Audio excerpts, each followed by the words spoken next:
the YouTube stream. I think I've got everything ready. I've got, instead of my normal Earl Grey tea today, I have, or black tea or whatever, I have pumpkin spice black tea. So it's still black tea, but it's, I don't know. We'll see. We'll see how it goes. Hope everyone's doing well, though. Oh, I do have a face. Turn that on. Make sure everything's working.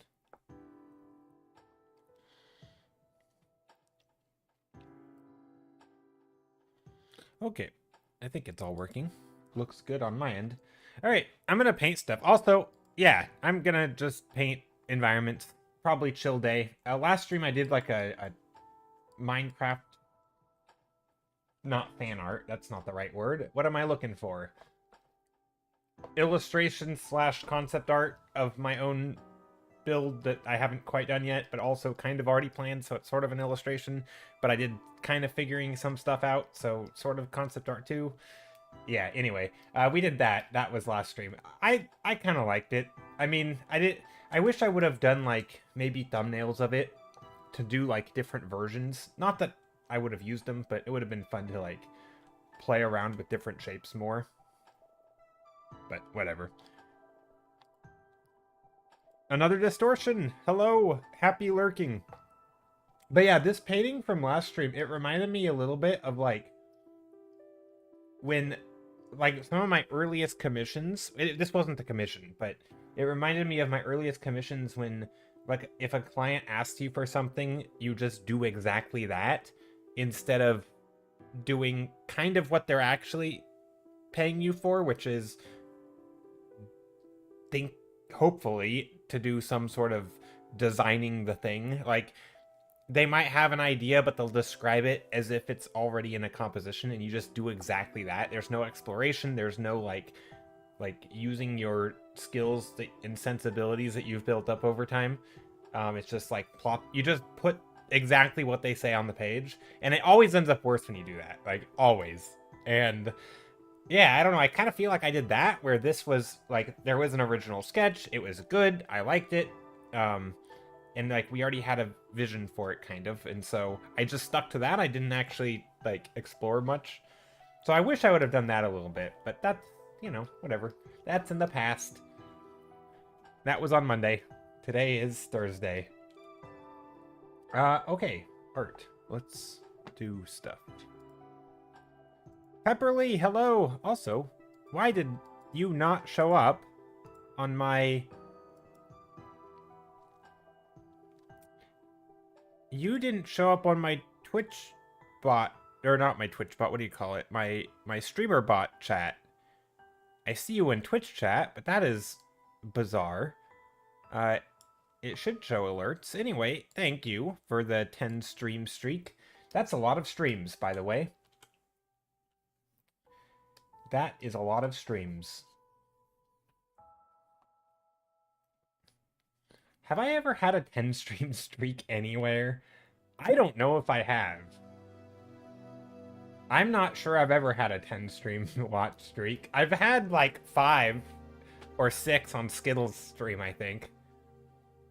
It's gonna break Saturday, I think. It probably won't be home. No worries.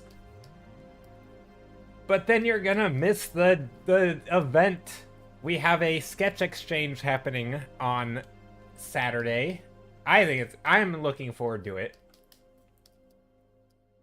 I don't know how well I did on the... So, again, every stream, my nose gets itchy. I don't know why. Maybe it does not when I'm streaming, but I'm only aware of me itching my nose when I'm not, or when I am streaming. I don't know. Also, let me just turn off my webcam real quick as I pick my nose. No, just kidding. I'm not picking my nose. But yeah, no, I don't know. Yeah, I don't know why it does that. Anyway. But yeah, we are doing a Halloween sketch exchange, or Halloween themed sketch exchange on, I guess it's not necessarily Halloween, it's autumn. Or I guess it's Halloween, let's be real. But it could also be autumn. Halloween or autumn or fall or whatever. Or harvest. Anything sort of around those theme words. But yeah, basically, if anybody wants to join, they can. Anyone and everyone is welcome.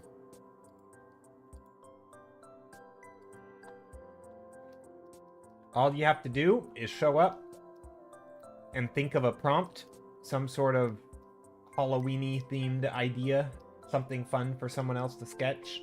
Could be like, you know, an environment or a character or whatever. It could be like a costume character and costume, like a, I think the examples I put were like a mermaid in a Halloween, a mermaid in a Halloween costume, or like a couple dinosaurs trick-or-treating or something. I just used animals for that instead of, instead of humans, because humans are hard to draw. Which I found out yesterday, because I did a portrait. I painted a portrait, not of me, but of somebody else. There was a chess player who recently passed away, and he is somebody who I brought up on stream before, because he is really good at explaining stuff, and I really enjoyed his YouTube videos. I hadn't watched his videos in quite a long time, but anyway, I thought, you know what, I'm gonna do a portrait, and what better person than to do it of him, because he was an influence. So that was, yeah. And it turned out not very well. Hey, Azel Thruven, or Ruthven, still struggle. Hello, hope you're doing well. But yeah, anyway, the portrait did not turn out good. I was almost not gonna post it. I'm like, you know what? I don't think I should post. So I posted on Twitter. That's the only place I'm gonna post on. I'm too self-conscious when it comes to posting like work that I'm really not happy with. Also, that is like breaking, you know, that's not the right word, breaking character. But you know, like, it goes against, like, I don't typically paint portraits, and so when I do, and they don't turn out well, inevitably, because I don't paint them, then it's so hard to share those things, because it doesn't feel like me, right? It doesn't feel like my work, even though I made it, so it should, but yeah. So anyway, I posted it. I was like, my finger was like hovering above the enter button, or the send, or whatever the button says, tweet, I don't know, or post probably, and like, I was like, I was so tempted to delete it. I'm like, should I delete it? And then I was like, screw it, and I hit the button, and now there's no looking back. And then I immediately closed Twitter, and so I don't have to look at it. Do you guys ever feel like that? Or like, or maybe you give in and you delete the thing. I normally delete the thing. Normally I'll like type something up, and then I'll respond, I'll have thought it through, and then I'm like, nah, I don't need to post it. Not today. So anyway, that's normally what happens. But today, I took the leap, and I posted the thing. And it's scary. But yeah. Hope you're doing well, Azel.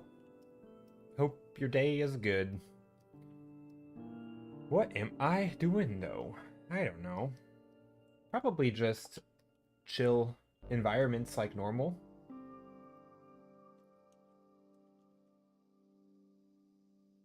Hopefully chill environments like normal. I will say, though, due to my lack of skill at portraits, I felt like I learned a lot. And honestly, it was kind of fun to just, like, paint on my own in the comfort of my chair. And not be streaming, but also not be trying to do something, like... I mean, I was trying to make it good, but also... I was very aware that I was completely sucking. Like, I was so keenly aware that I didn't know what I was doing when it comes to portraits, that it was kind of a cool feeling to just, like, I don't know, I felt like I was kind of a total beginner, you know? I don't know, it felt good until I had to post it, then it felt terrible. But it felt good. Doing all right. It's 8 p.m. for me, just chilling and drawing along to the stream. Nice. Hope you have a nice evening. But yeah, I don't know what I'm painting yet. I haven't figured it out. I'm just making shapes. I think today is gonna be pretty chill. Hopefully it's chill. I'm in a good mood. I think having done some painting, essentially for myself, I mean, I do this painting's for myself too, but not really because it's on stream. I enjoy it though. Like, don't get me wrong, streaming's amazing. But I think sometimes I don't view it as painting for myself because there's obviously an extra reason in there, you know?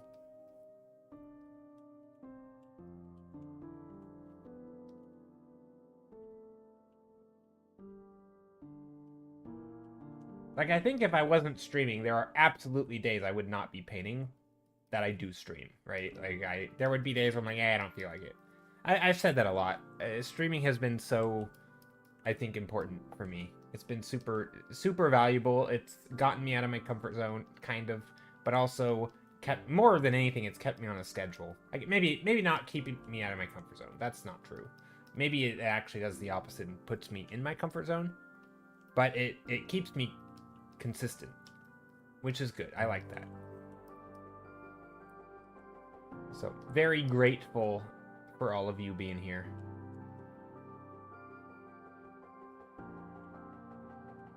Alrighty. Just making some castle-y shapes.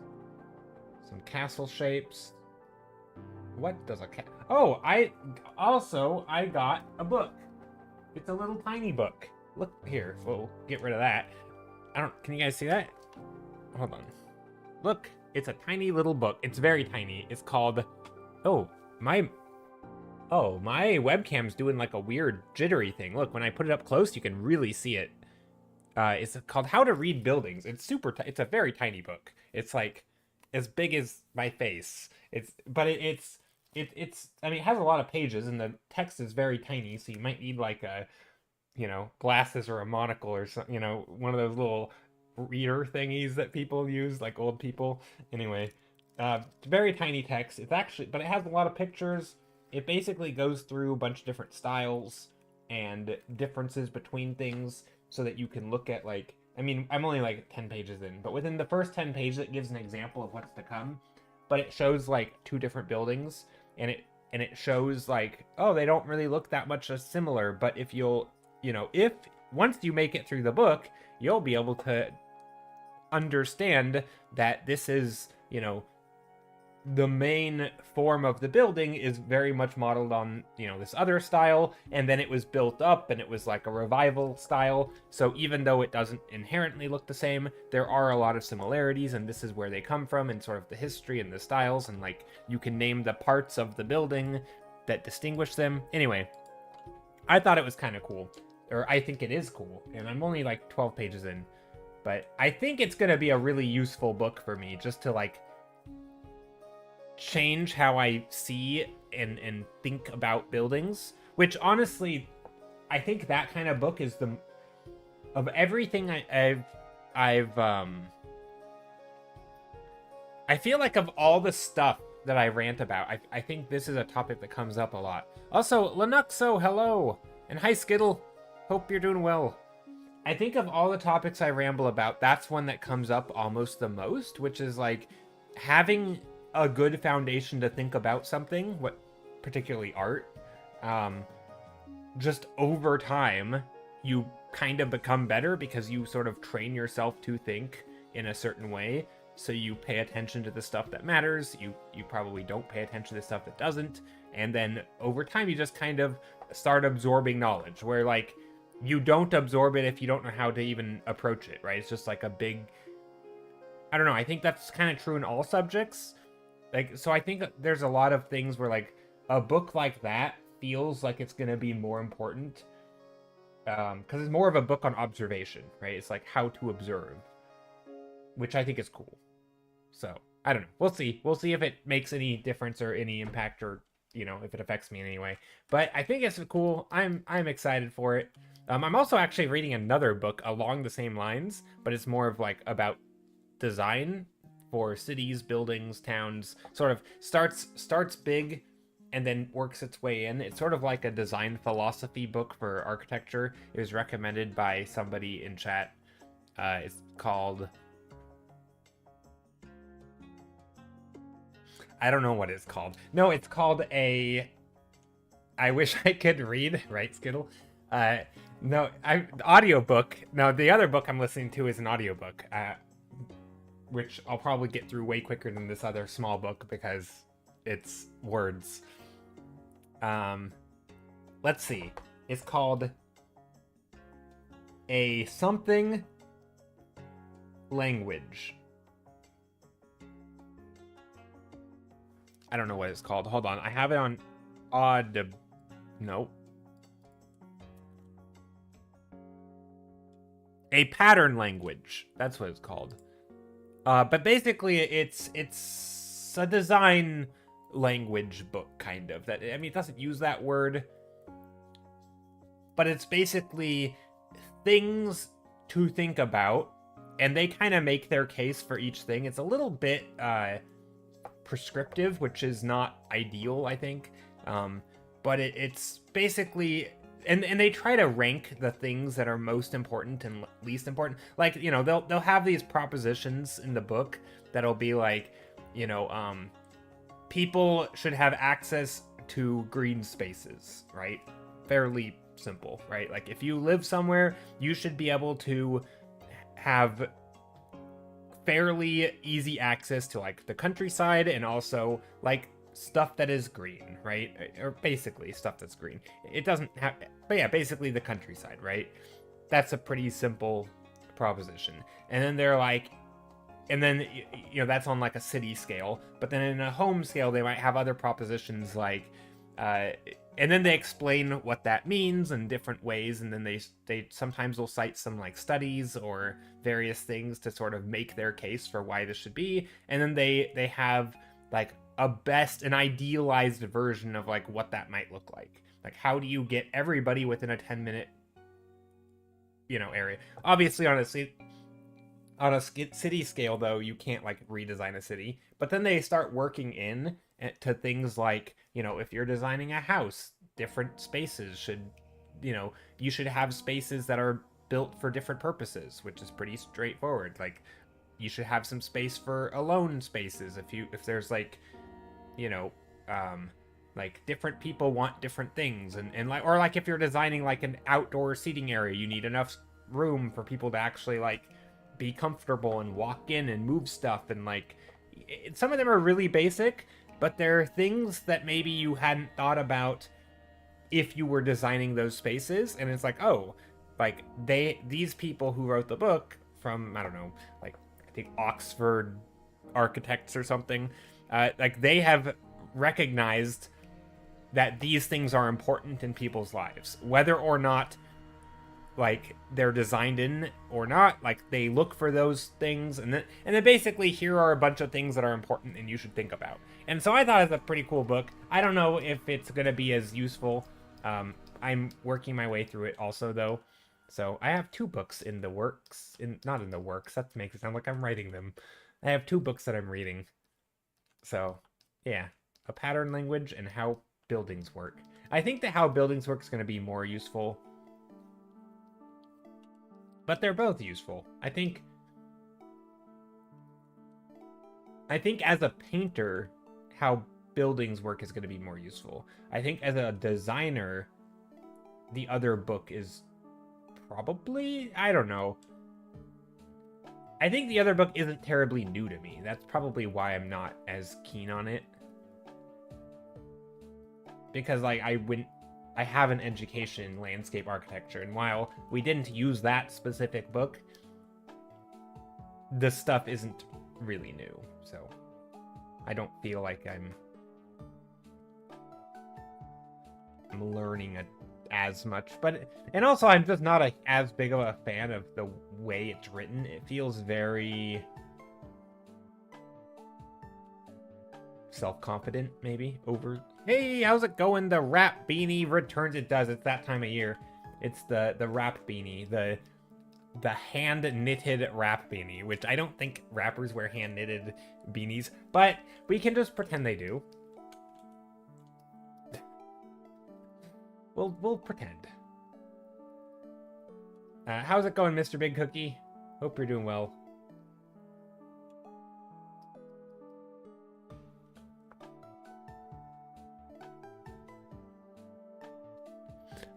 those that shop at Whole Foods do. Do rappers shop at Whole Foods?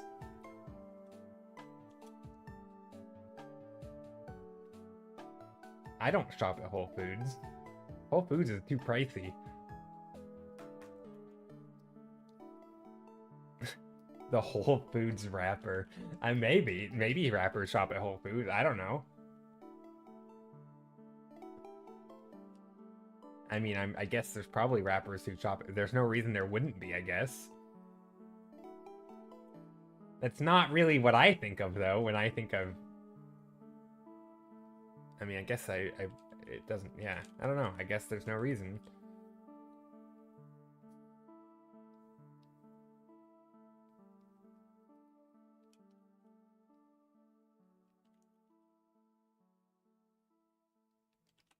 Anyway, there's some little characters plopping in an environment. I'm not even sure where my brain is going with stuff sometimes. I have to improvise a lot. That's, that's what this stream's all about. We're just making up as we go. We paint stuff, we slap colors on the canvas, and we make the best out of it. Of course, there's structure, and it's, it just like with improv, right? You can get better at it. People practice. So, I think sometimes improv is used as like an analogy for like, I'm just making it up as I go. Why not? It's like, yeah, but it's still a skill. there's still skill there. You can get better at improv. So, improv's great.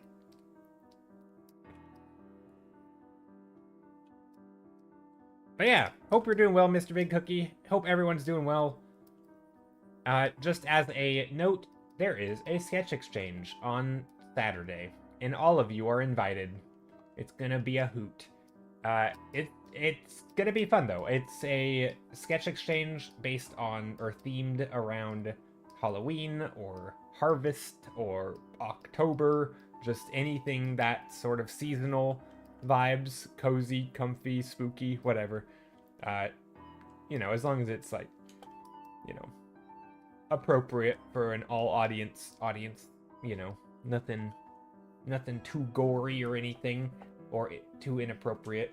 But it's everybody is welcome to join. Obviously, there's no fee or anything. It's just free to join. If you're here, you can join. But it does take place during stream, so hopefully you will be here. But it's basically you think of like a Halloween themed prompt. And then that's how you enter, and then I shuffle all the names up of everybody who enters, and then whoever's name you get, that's whose prompt you'll sketch, or paint, or whatever. You'll make art of. Also, I dropped some frames, so if I lag or sputter, that is why. And don't mind me doing something very stupid right now, but I'm checking Twitter. I did a portrait. Not of me, but yeah, I did a portrait and it was terrifying. Oh, I'm lagging. I'm lagging real bad. Oh boy, my internet is struggling. Hold on. If I DC, I will try to be back. But I also can't update when my internet is down because I use my own Wi-Fi.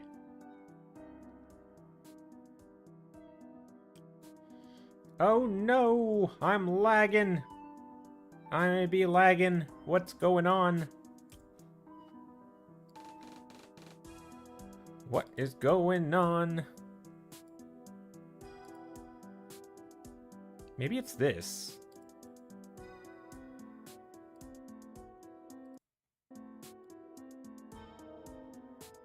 We'll see if that helps. I turned down the quality way down on my music, because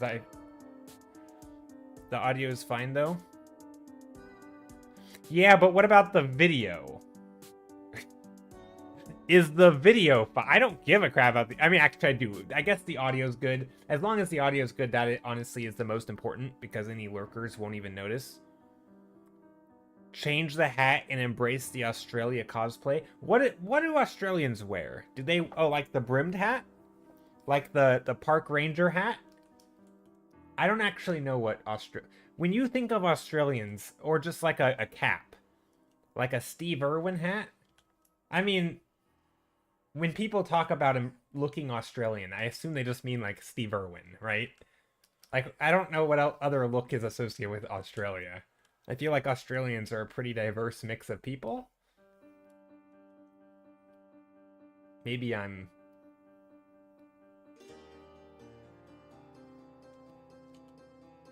crazy, though. Yeah, I don't really know what that means, to be honest. High ping, low worries. Hi, is that what Australians do? High ping, low worries? No, surely there's Australians who stream and they have good ping, right? Either Steve Irwin or Sniper from TF2. Oh gosh, I don't know what that looks like. What does Sniper from TF2 look like? Hold on, I gotta Google it. I'm always afraid because I think a lot of time me Googling stuff is the reason my internet starts struggling. Sniper TF2. Team Fortress 2 Sniper. Images. Let's go. Okay. That looks pretty Australian, I guess. But yeah, see, they still have the hat, right? He's got the hat on. Okay. So, straw hat of some sort. This ain't a drawn tablet. This is a drawn tablet. Wait, now I'm confused. I just got I don't know what you're talking about. But, yeah, something like that. I've never played Team Fortress 2. It's all in the hat. Okay. The hat makes the man? No. I don't know what I'm saying. It's their entire national identity. I don't believe you. I mean, maybe an Australian can confirm this. Is the hat the entire identity of an Australian? I mean, maybe it is. It's kind of, I mean, isn't that how, like, that's how I think of Texas. Texans are all about their hats. The big hats. TF2 is a classic. I know, it was so popular. Everybody played it, except me, apparently. I felt like I was the only one who didn't play it.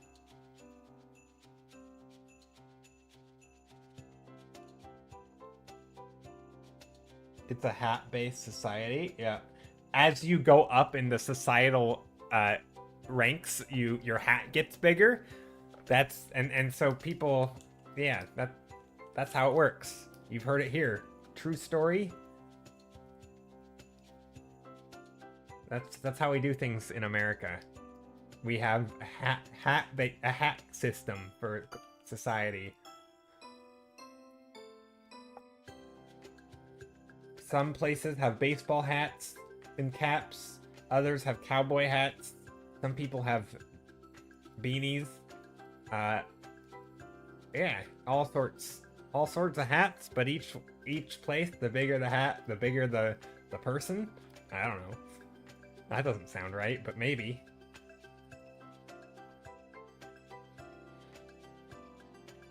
That makes two of us.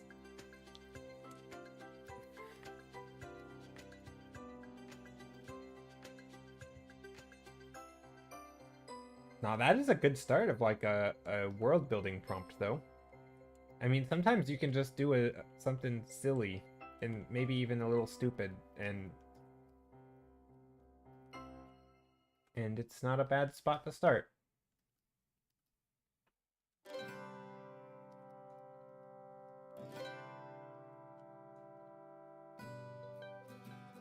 Adding some blue shadows in here where the light maybe hits, although these things are kind of covered, so... But yeah, a little bit of a blue and brown. Always a good combo.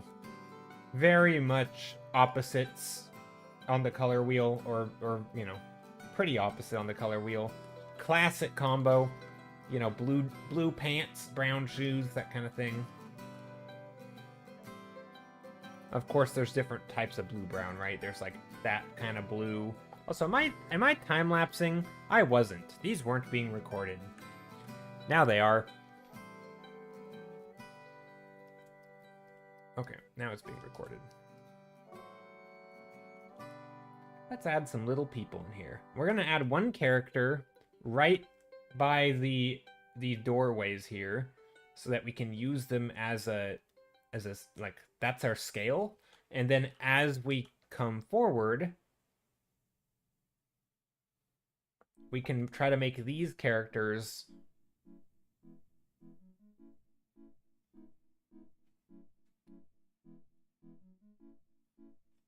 the same, right?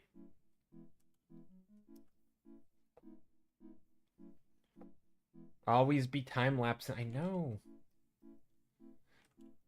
You know what? I had this thought. It was a stupid thought because, one, I'm bad at portraits, but I had this thought. Okay, so now do I talk about this? I don't know. Maybe I shouldn't. But anyway, so I will talk about it because I think it's kind of a funny thought, and it kind of ties into art stuff in a sort of weird way. I don't know. But anyway, I did a portrait yesterday, and it was terrible. I did not a good job. But the person it was of is a streamer and chess YouTuber and commentator and teacher who recently passed away. And before he passed away, a lot of the he was like kind of, there was like a bunch of internet, not even internet, just like drama of like one of the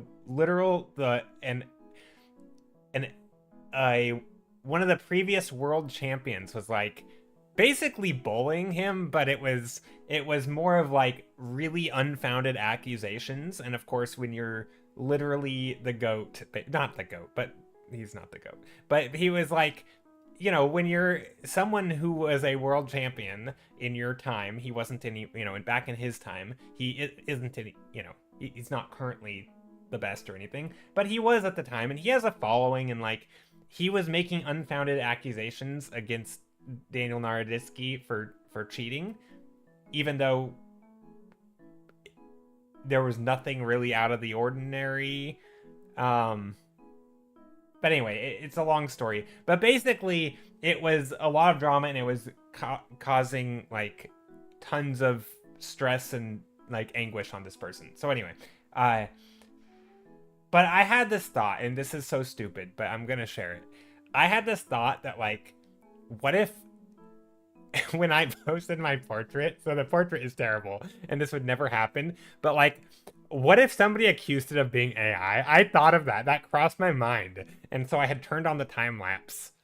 But I'm like, I find that would have been, because like, that's kind of, in some ways, that's like, I felt like people who are accused of using AI and they like, well, I didn't have a time lapse and I can't prove that I didn't cheat, you know? Like, can't prove that I didn't do it because I don't have any evidence. I just have the file I saved or whatever, you know? It's like that, but it was like on steroids, because this guy, obviously with chess, it's happening in your brain and you're making a move on the board, and it's, you know, it's not like you have an image, or, you know, like, obviously if we're painting it and you're skilled, also like computers are better than humans at chess. They're not better than humans at painting. So like, if you're good at painting, no one would really doubt that you're using AI if you're making stuff equally as good, right? But anyway, it was just a thought that crossed my mind. I'm like, that would be so ironic, kind of, though. But like, you know, unfounded accusations, when like, I mean, it's not the reason he passed away. Like, we don't really know. It hasn't been released, but it's pretty well assumed that like, that's probably played a factor. All the unfounded accusations and like that stuff. But anyway, that was like, there was like a whole thing, and it's still kind of ongoing because it's very new. But yeah, that was a thing. Kind of, it inspired me to paint a portrait, though. That's what I was getting at. But yeah.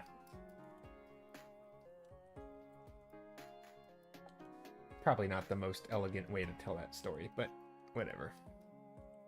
There we go.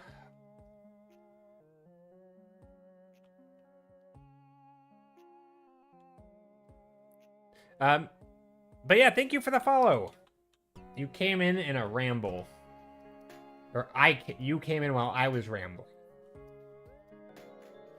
I appreciate the follows.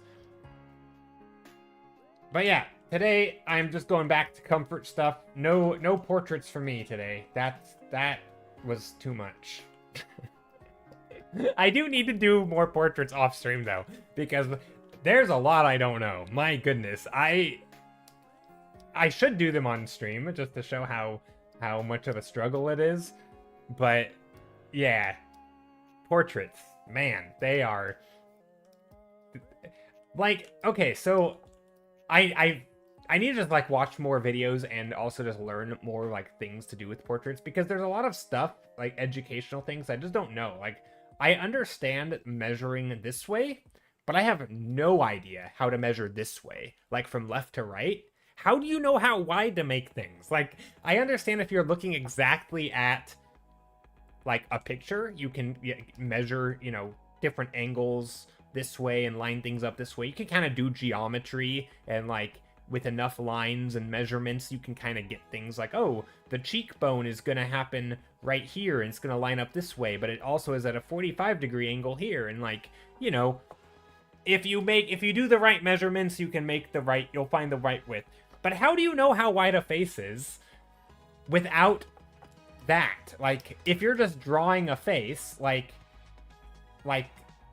you know, the Loomis head or something, how do you know how wide it is? Like, I just drew it arbitrarily. Is it based on the circle that you draw? Is that the idea? Like, you start it with a circle, and whatever the circle is, I don't get it. Anyway, that's the gap in my knowledge is massive, and it hit me over the side of the head when I was realizing I don't know what I'm doing. Like, I'm just, thank goodness I have a picture in front of me. Yeah, but like, how far down do you go? Is it just double the circle? I don't really get it. Maybe that's what that measurement's for. It's hard, man. And it still looked like a potato. So hopefully I will get better. I will do more in the future. But yeah, I will say that's probably the hardest thing I had to post, because yeah, not because of the subject matter, which could have been difficult, but we need metrics. Metrics like what? Like showing you, or what do you mean? What do you mean by that? You need metrics. Like guidelines for the artist to follow when they're painting? I mean, those exist, right? I just don't know what they are. Yeah, I do know a lot of artists work directly from reference and match proportions, but like, you can do character design though. You can do, you know, there's all sorts of stuff, and I imagine that, I don't know, I guess maybe there's no perfect way to do it. And I guess trying to get someone's likeness from a photo is going to be different than doing your own design, where the likeness is not already determined. I don't know. Seems hard, though. That's all I could say. And obviously there's nothing wrong with using references at all, for anyone who maybe is just coming in and like hearing us talk about that. But there is something like not being complete, because like even and I guess maybe the width of the face isn't even that important, right? Because I'm thinking of like caricature artists. It's much more about the key features, the, you know, probably the ratio of things. Some people have talked about like the triangle of like the eyes to the nose, the mouth, or whatever, like a shape in there to make that the same, and then the rest of the head can be really any size and shape. I don't know if that's true, but it's probably is more about those other things than the width. But it occurred to me that I have no idea what I'm doing when I'm painting portraits. Like, I know a little bit. I know more than a complete beginner. There was a video by, I think I mentioned it last stream even, by Jake Don't Draw, where he had like a beginner, a I would call a fairly skilled painter, and then an expert, so someone who's been doing a lot longer than he has. But the beginner was fun to watch because the beginner painter, they had none of these like ideas around, you know, paint the light and the shadow, start big to small, right? They had none of those concepts. It was all just like, oh, here's an eye, here's a nose, here's a mouth. And it was very clear what they focused on. Like, oh, before they even painted the shape of the eye, they were already putting the little highlight on the eye because they started with the black dot, you know, from the iris or the pupil, and then they put the highlight from the light. And it's like the way they jump straight in, and I felt like that, but on a slightly higher level. Like I knew the basics. Yeah, the pro was Ramon. Yeah, it was a good video. It was a good video because it was just fun to watch the beginner, because I think you just don't know what you don't know, right? Like you might make assumptions like, oh, the eye is important, or oh, the width of the head is important. But maybe it's not that. Like, maybe there's other things that are more important that you're just not focusing on. And I just find that stuff, like with environments, I feel like I know some of that stuff. But with characters or with portraits, I mean, I do know some of it, right? Like, I had heard all the stuff before. Like, I do know the stuff, or at least I've probably forgotten a lot of it. But, like, I have been aware of it, even if I couldn't recall it exactly. So, like, I know that there are things to pay attention to. I know, you know, like I said, working big to small, I know values are important, having a clear light source, you know, all that stuff. But, and, like, different measuring techniques, I'm aware of them. But, yeah, no, it's hard. When actually trying to do a portrait, I realized that I just need to... I need like a refresher course and then immediately put into practice, because I've forgotten a lot of the stuff. I think that's what I'm getting at. It's like I've watched videos, I've read some books where they talk, you know, where they explain what to pay attention to and sort of the way of measuring or the way of doing certain things, but I've forgotten a lot of it because I have never really applied it, because I don't really do much portraiture. So yeah, that was a thing. What do I want to paint though, right now? But yeah, I had never heard of Ramon. I didn't know who that was. I still don't, to be honest. But apparently he had a lot of industry experience. Or something. Maybe not. I don't know. Actually, I don't know what he did. I don't know anything about him. Nor did I know who the Jake Don't Draw's friend was. I don't know if he does like other content or something, or if he's just a friend, or just some random dude off the street. I have no idea.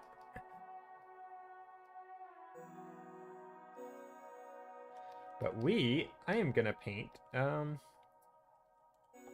something. Maybe a big tree. I like big trees. Big trees are one of the funnest things to paint.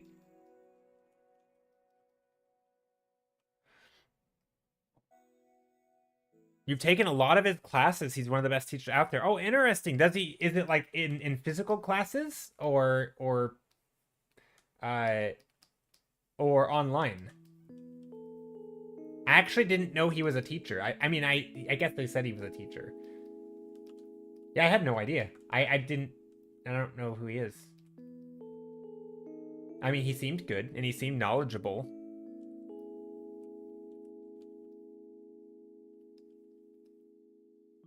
Hey, Luna, how's it going? Luna, Marion, hope you're doing well. Online recordings, can't usually afford critique tiers. Gotcha, okay.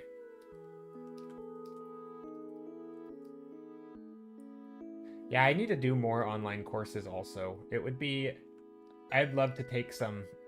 I haven't really taken any, and a lot of it is an affordability issue. And I know most aren't crazy expensive, but like, it's sort of there's always kind of like a, you know, if I spend money on this, then I can't spend on other things. And so Yeah, I just haven't done a lot of like online educational stuff, signing up for things, and I kind of wish I did more or could do more. Hey yo, what's up? You're good, thanks for asking. Oh, I'm glad you're doing well. Glad you're doing well. I am doing well also. I have some, so in spirit of October, I have some pumpkin spice tea. I haven't actually taken a sip of it yet.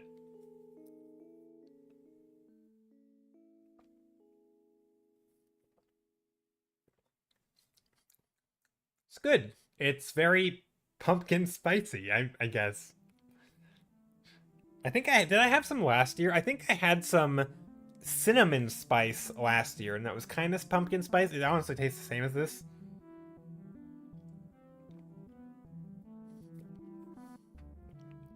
Although I think this is less cinnamony. It's more. I pumpkin spice is weird. I don't. It's kind of grown on me. I wasn't like a huge pumpkin spice fan. I hadn't really even had it until like last year. But they were super cheap at my local grocery store, so I bought like 2 packs.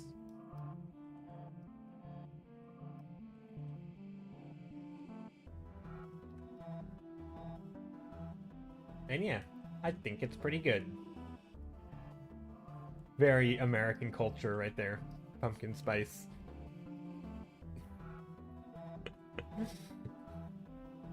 I think up until last year, I thought pumpkin spice tasted like pumpkin. That's how out of the loop I was on that. One Winged Hawk says, I definitely understand. I took the leap on spending money on classes after a few years and decided that I wanted to take the art thing serious. Yeah.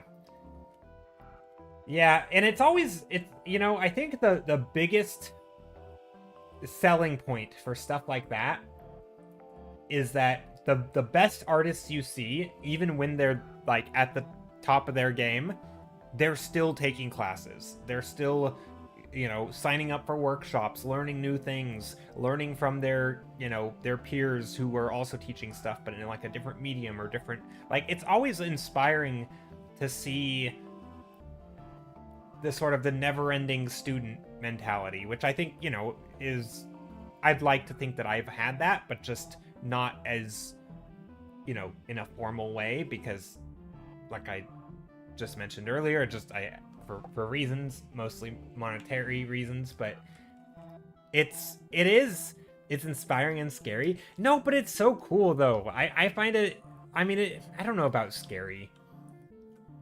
It's just like a nice reminder to me. I don't know. I mean, I guess it's scary in like a career way, like thinking that in some way you're competing with these people in the job market, because you kind of are. I mean, I know art's not a competition, but like, if you want to make a living doing a thing, and not just in art but really in anything, like, is that is that the mentality I have to succeed? Like, that's a little scary, right? Like, sort of this, like, why can't I just have fun doing the thing and maybe be a little mediocre? Well, because then I can't I can't afford to pay my rent. It's like that sucks. And I think that's the scary part for me, is like, there can be some pressure to, like, you have to strive for that, but at the same time I want to, because I think that's super cool and it's neat to like want to keep learning and be curious and take a thing serious. Like, I think that's inspiring. But I think the fact that it's oftentimes tied with your job that's the scary part, or the sucky part for me, because then it's like you feel like you have to, and if you're not, then you're somehow not doing it right. And I don't think anyone should be made to feel like that, because I don't think that's correct. But yeah, that's probably the trickiest part for me.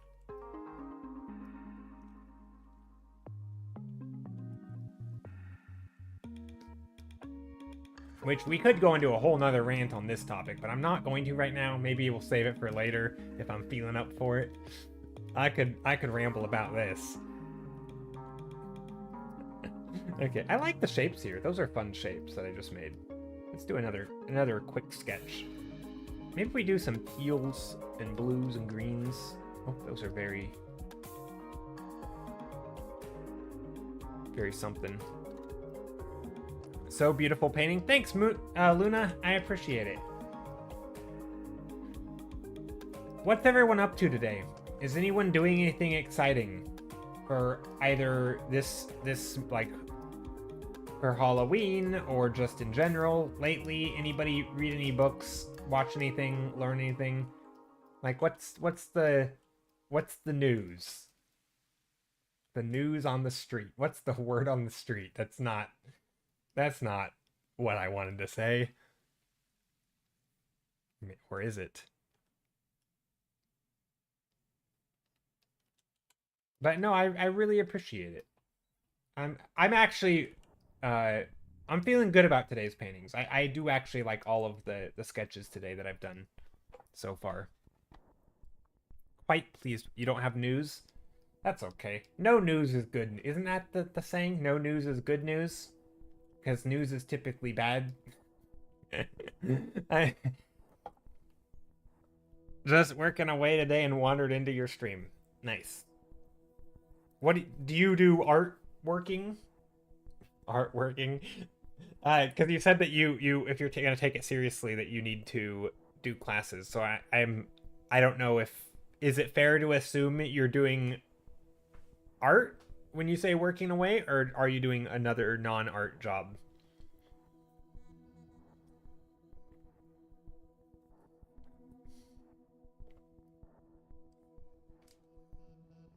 I never know when somebody pops in, like, because I think it's wrong to assume that everybody does art. It's wrong to assume that everybody does art professionally. Let's do something here with, like, bright whites. Also, what if we do, like, a cloud? Let's do some clouds. Not really employed, but studying it seriously? Gotcha.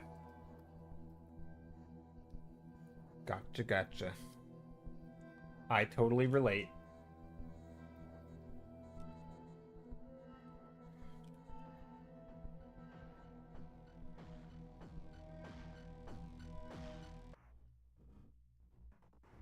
These are just big shapes. I don't know if that's going to look good or not, but...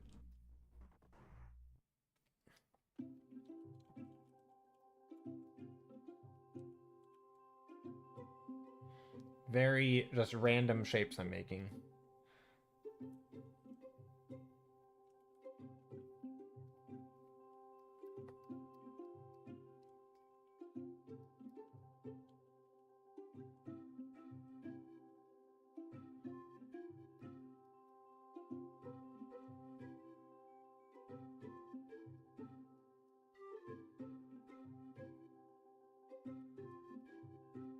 Maybe some clouds like that.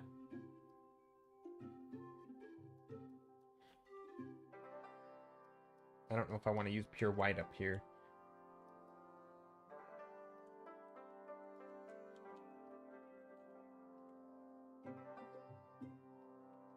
Not bad. Kinda. I mean, it's not great either. Not that the outcome matters. I think for this stuff, it's all about the vibes. Does it give the feeling that I want it to give, you know? I haven't done the cloudscapes in a long time. I should do more of those. Or I should do more cloud stuff. I think it was Sam Burley, who's one of my favorite artists, or he has been. I don't know if he still is. I mean, I think he is. But he had like the job that I want, basically. But anyway, his art's really good too. And back in the day, he did a bunch of illustrations for Magic the Gathering, and those were always very inspiring to me. But now I don't know if he still works there because I don't really follow his career or anything. But I think he works for Wizards of the Coast as a concept artist, and he's like one of the few in-house concept artists for Magic the Gathering. But anyway, Yeah, I want his job. But I think he said somewhere in like an interview or at some point, somewhere online, like he just likes painting skies, and sometimes there's stuff in the way. And I thought that was like a fun, like, because when I paint environments, I always think of like the environment itself, and I actually oftentimes leave the sky more or less blank. But he's like the opposite. He's like, I just like painting pretty clouds, and I'll just stick stuff in front of them because, you know, there's typically stuff in front of them. And I think he was obviously joking, but it's funny. It's like a sort of a different of like what you love to paint, you know? Clouds are cool. They're neat. But yeah, they're not typically the thing that I think about painting first and foremost. It's always the environment itself.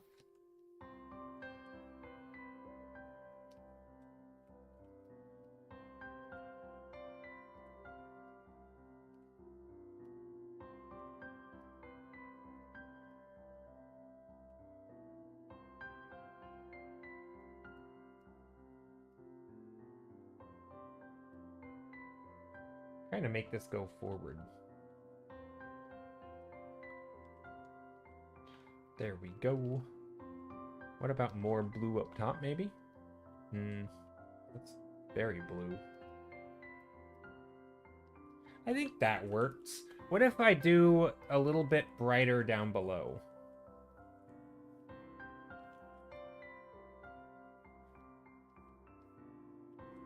Maybe like an airbrush.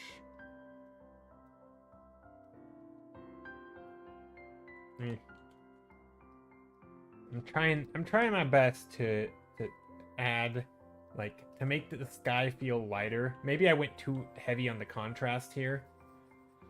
That's a tricky thing about skies, is that like sometimes when you're painting a full scene, you really have to make the contrast light in the sky. Whereas if you're just painting a sky, you can get away with like crazy big contrast because it's kind of like, what is the camera focusing on? And if you're focusing on the sky, you can have dark shadows, but you can't when you have stuff in the foreground that is like way darker.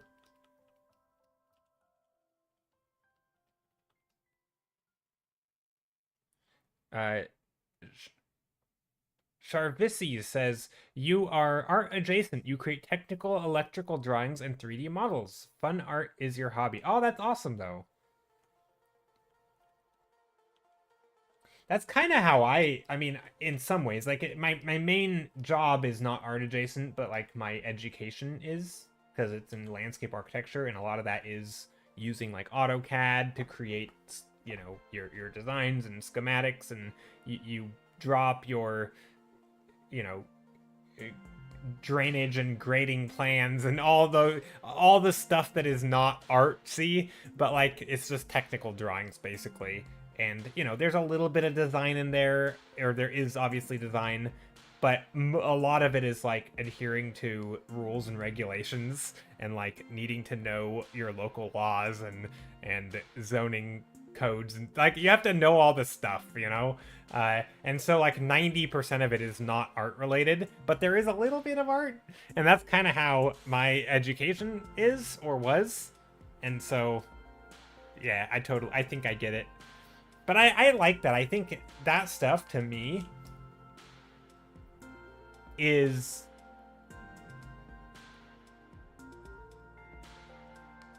I think that stuff to me is super underrated for artists, because a lot of, I mean, you know, people will always talk about artists like, you know, you kind of bring yourself to the table of like your experiences, and I feel like a lot of that stuff makes you unique in like your experiences.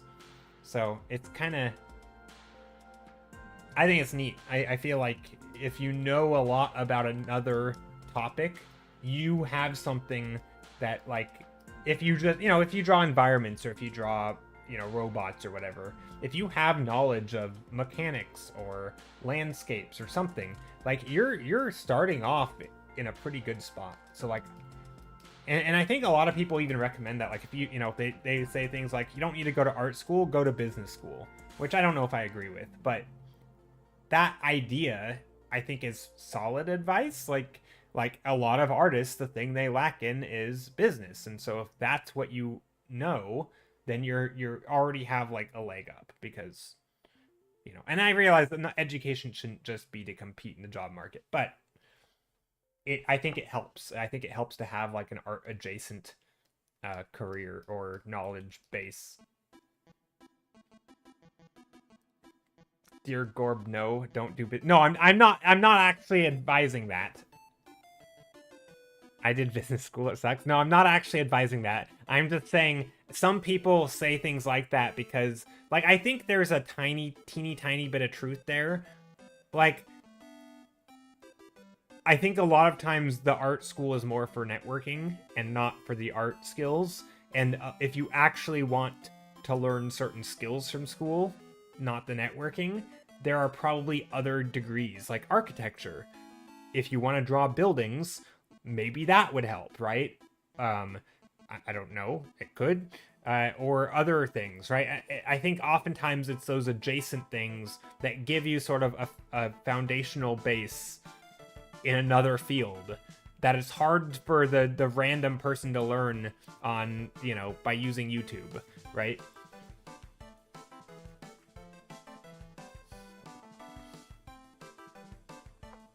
That was my point. But yeah, anyway, Uncle Antifelli says, I posted a guide to bring you to safety when lost in the dark woods alone at night.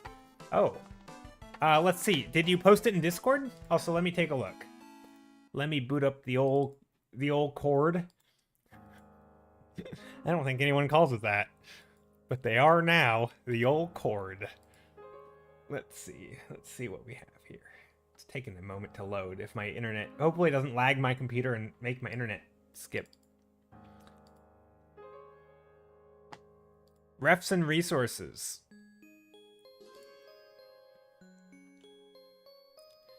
A thing I'd draw if I wasn't lazy. Never mind, I painted it. I don't have Tumblr. I'm afraid to click Tumblr links. Oh, a dog with a candle on its head. Amazing. I see the picture. The old cord. Burnham, yeah. Let's see. Number one thing I learned in marketing class, I suck at marketing. Number two thing I learned in marketing class, always read the closets. Sharvithi says, I find it easier to draw with all the code and technical constraints for a job because you know the rules and give clients what they want. Art is so subjective for me, I think it would be so hard to just blank canvas with no rules. Well, see, that's the thing, right? I think this is where, like, design, I think, degrees or knowledge comes in. Because I think if you're doing design work, even if it's not stated, there's oftentimes a huge amount of assumptions about what you need, right? I always imagine it like, if you were an architect and you went to a client and, like, they're like, I want you to build me a house. And you're like, great. You're not going to sit there and wait for them to tell you that, oh, it needs one bathroom at least. It needs a bedroom for me to sleep in. It needs a kitchen. You know that. You know what it needs. And so you might ask them questions around, like, to get at those things. Like, well, how many bedrooms? How many bathrooms? How are you going to use it? Right? It's not a blank canvas, but I think if you didn't know anything about it, it might feel like it, right? And I think if you're doing character design, it's the same. Like, who is this character? What is their story? Who, what, when, where, why, how kind of questions, right? I think the same stuff exists, right? Like, once you know their attitude, you can start thinking about shape language and gesture and all that, because that stuff plays into the mood of the character, right? So I don't think it's as blank canvas and, like, there's no rules. Like, I think a lot of art does have those based on what your goals are. Now, picking the goal is hard, but if you're doing, like, characters or environments or illustration where there is a story, how you actually go about telling those stories or show those things, I think there are a lot of starting spots that you can start. Now, even like in architecture, right? There are some, like, I don't know what you'd call them, but, like, super fancy, almost like proof of concept type projects where you're just doing like wacky, crazy things, you know, those exist too, where that feels a little more open-ended. But most of the time, I think there are fairly common goals that like you can kind of fall back on. And the more that you know about it, the more you can sort of fall back on those because you know more of those things. I don't know. That's how I think about it.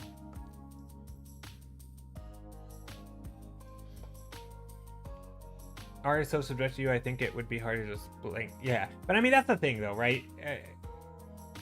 Also, a lot of art does have clients, but oftentimes, even when you are your own client, you can start with those things. Or sometimes you start with, like for me, even when I'm doing like these, I might start with, oh, I haven't done a cloudscape in a while, so I start with clouds. Oh, and then I remember like, maybe, you know, what if I tried to make the clouds really dynamic and lead your eye into the environment, like, you know, instead of having a road in my scene, what if the clouds are the road? Like, those are concepts that I've heard of before, and so it's kind of, you know, in some ways I'm just polishing off old skills, or trying new things that maybe I haven't done in a long time or ever. But it doesn't feel as blank canvas for me because I'm, you know, like, there's some sort of knowledge base to build on.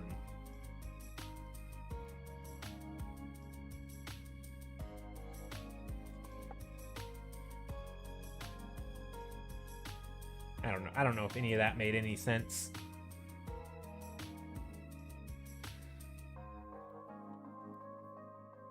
Wait, I read that wrong. Your dyslexia has been terrible lately. No worries. You have a great point. That is a skill set I don't have, to interpret and visual what a client wants, and it always blows me away. Well, yeah, I mean, a lot of that's just going to be based on your subject knowledge, I would imagine. Like, having a good subject matter knowledge. If you are like... And I think there's a Feng Zhu video where he talks about visual library, and I know that's a term thrown around a ton, and it kind of has been used to the point where almost it's meaningless, but he talks about what a visual library is to him and what that means, and he gives a lot of examples of, like, if you understand materials and climates and, you know, just like things, how things work, you might know that if you're painting a rainforest and you're gonna paint a big rock structure, that it's gonna be wet, it's gonna be slick, there's gonna be moss. Like, you know that if you're building a house, you're gonna have a water problem. So you might decide to build it out of materials that are not gonna rot in a wet environment, right? Like, those are things where if you have a subject matter knowledge around rainforests and rocks and the ecology and basically anything and everything relating to what it is you're painting, you can know the right questions to ask. You can be like, what would happen if, you know, if this, like, what would it be like when this person wakes up in the morning and goes outside to, you know, get food? What would they eat? What kind of thing would grow here, right? Like, all of those questions, you only learn about them because you know enough about subject matter. So I think that's more just like a what's the right word? Like, if anything, I feel like it's more of just a reason to, like, keep staying curious and keep learning about stuff. And if you're interested in something, learn about it so that then when you do paint, you can be like, oh, I can actually apply this stuff that I learned. Like, there was a while back, this was like a year ago, I haven't actually listened to it in a long time, but there was a geology podcast I was listening to for a while, and it didn't have anything to do with art, it's just geology stuff, but it got me thinking about a lot of things that would relate to world building. Like, if I were building a world from the ground up, just understanding whether or not there's, like, you know, plate tectonics is huge in terms of how it would shape the landscape. And it's like, oh, I never really thought about that. And if you don't have these, you know, you might have a molten core, but if you don't have these shifting plates on the Earth, that's the difference between Earth, which we have plate tectonics, and somewhere like is it Mars, where Mount Olympus or whatever it is, or I don't think it's called Mount Olympus, is it? Mount Olympian? I don't know. The super tall mountain that basically it keeps going up and up and up because it's not moving. Whereas like Hawaii is a bunch of small little hot spots as it moves, and like as the plates shift, like you get all these little islands. But if they weren't shifting, they would just keep piling up, right? That's basically, I think, the premise behind it. And like that's an interesting thing. Like, oh, just knowing something about this world would help me make choices that are gonna shape what it's gonna look like. And I think it's kind of obvious, but also you might not even think along those lines if you were making your own world, because and I know a lot of people start with like religion, and if you probably studied religion, which I really haven't, or different world religions, like maybe depending on how their religious structures are set up, that might shape their culture, and their culture is going to shape the way they do things and how they go to work and what they do, and that's going to shape how things look in the end. And if you have knowledge around that, you can probably start making choices. I don't know. I always just find that's one of the things that... Sorry, I'm just sitting here rambling as I'm holding my tea and not even drinking it.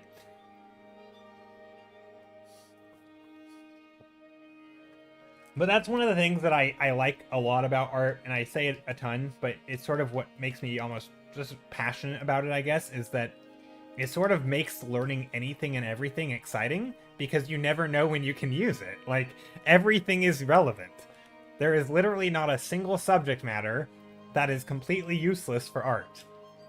Like, even something as, like, just straight up theory, like a math or something, where there is no, like, you're not even, you have to find ways, like, even that can be useful. And not, I shouldn't say even that, like, especially that, but really lots of things. Everything is useful. Or maybe it's not, and you just don't know, but like, you don't know until you learn it. So I don't know. It makes learning stuff fun. That's what I think.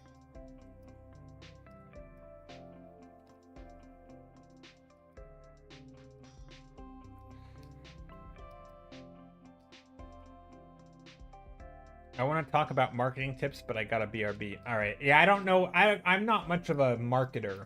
All I know, actually, I'll wait till you come back then, if we're going to get into marketing. I have some things that I do, but I don't think I'm good at it. And by good at it, I mean I'm low effort. I'd like to think I could be okay at marketing if I had time and energy and wanted to put time and energy into it. Like, I don't really want to choose to put my time into that. I don't know. I kind of have a belief, and maybe it's a naive belief, but I kind of have a belief that, like, I think I could probably be okay at most things. I'm just... maybe for lack of trying. I don't do most things, and so I'm bad at most things. It's a learning style too. I learn best when I can visually recreate it.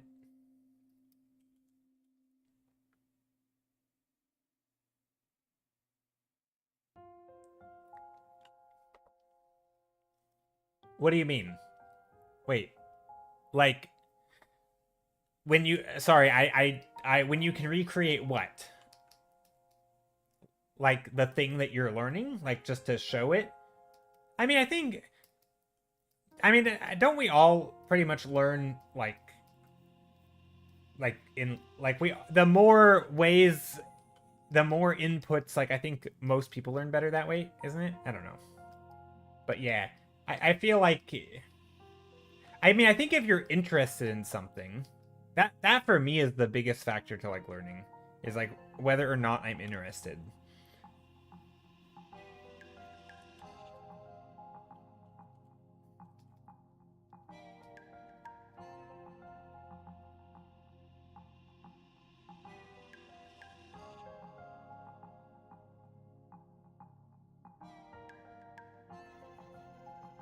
And yeah, I think applying the thing that I learn also, like, immediately is definitely a way to sort of solidify it.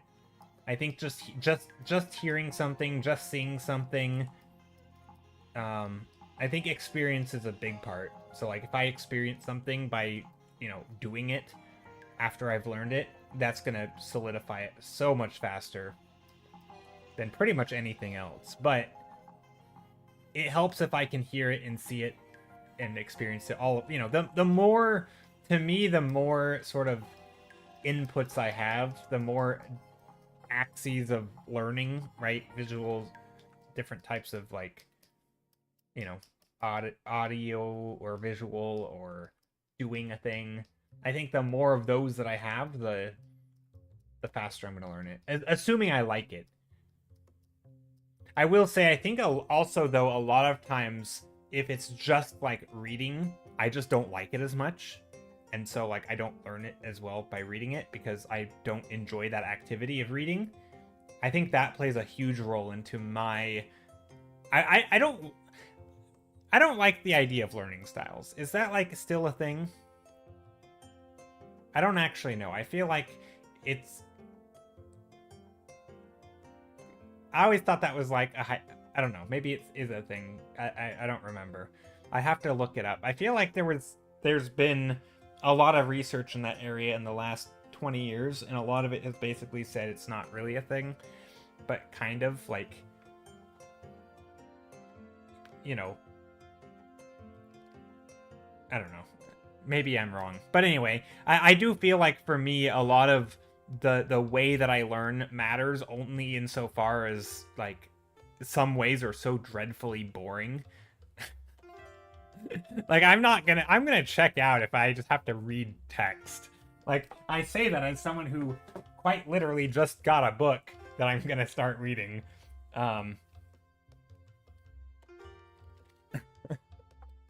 But, like, I really have to be into a topic in order to be able to sit there. Whereas, like, if I'm listening to words, it's so much easier because then I can actually do stuff that stimulates me in another way by, like, working or moving or something.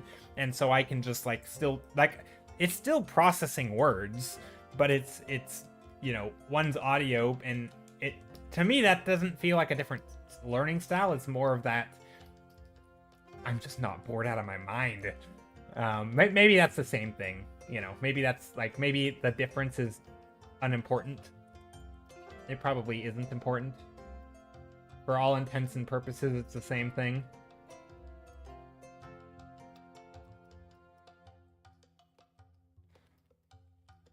But yeah, I think it's one of those things where, like, I get it. Some people don't. I mean, like, I also think there's just so much in, like, getting successes when it comes to learning, which is something that I think is really unfortunate when you aren't in a situation, especially, like, as a kid, when you're not in a situation to control your environment and you can't get those, like, early wins. You do your early art and you never hear that it's good, or you never are encouraged, or maybe you're even discouraged, or when you do finally think you do well, you get insulted because of bully or something. Like, that stuff to me feels like it's so much more like learning that you can do it. I feel like that's so much more, that to me feels like one of the most important parts. I don't know.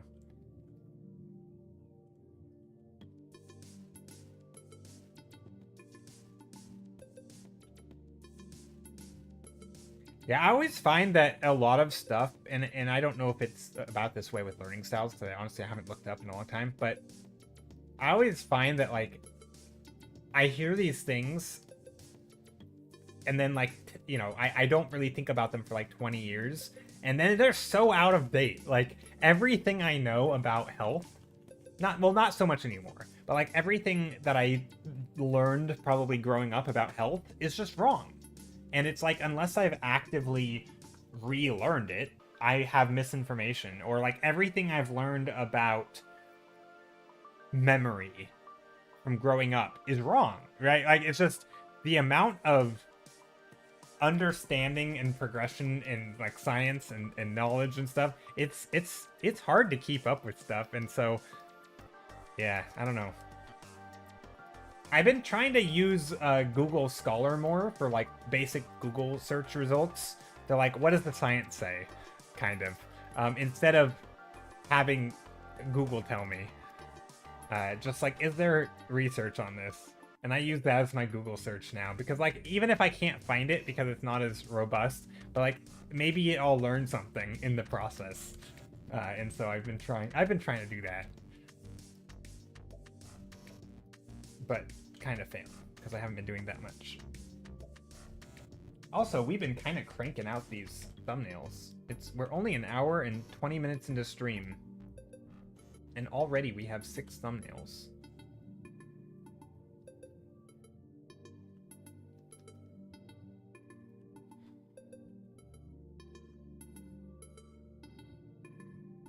Although, they're not all great, but they don't need to be.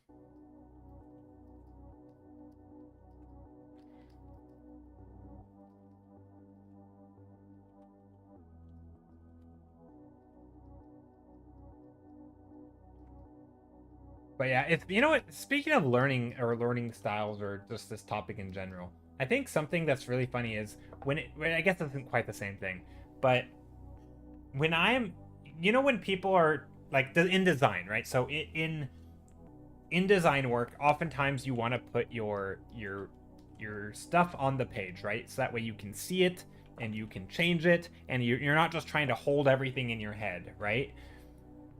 I have found that I actually don't think I work that well visually. Like,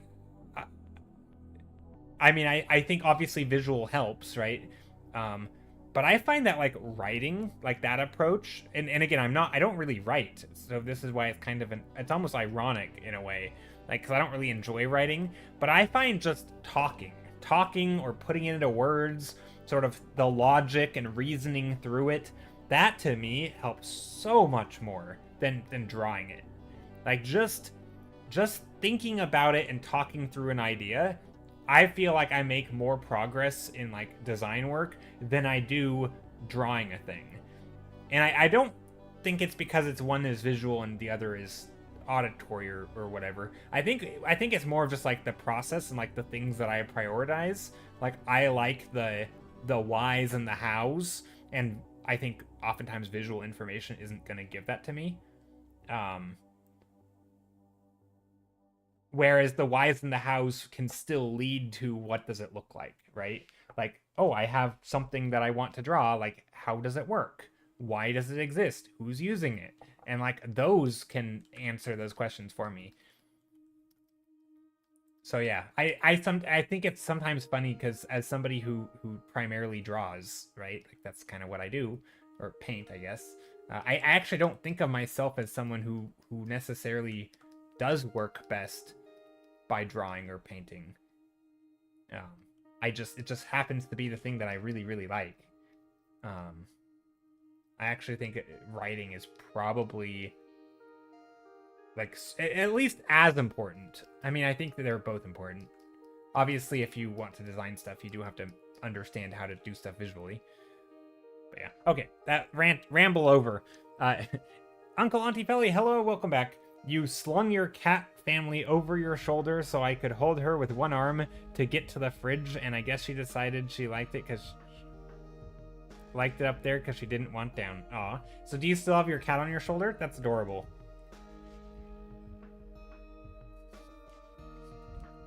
So yeah, Uncle Auntie Felly, you talked about marketing. What about marketing tips? What are your marketing tips? Or are they secret? Secret tips. I don't think I'm a good marketer. But what I do think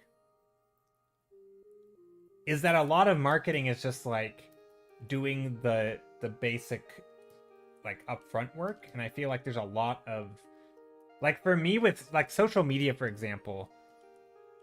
Oh, you need help with it? Gotcha.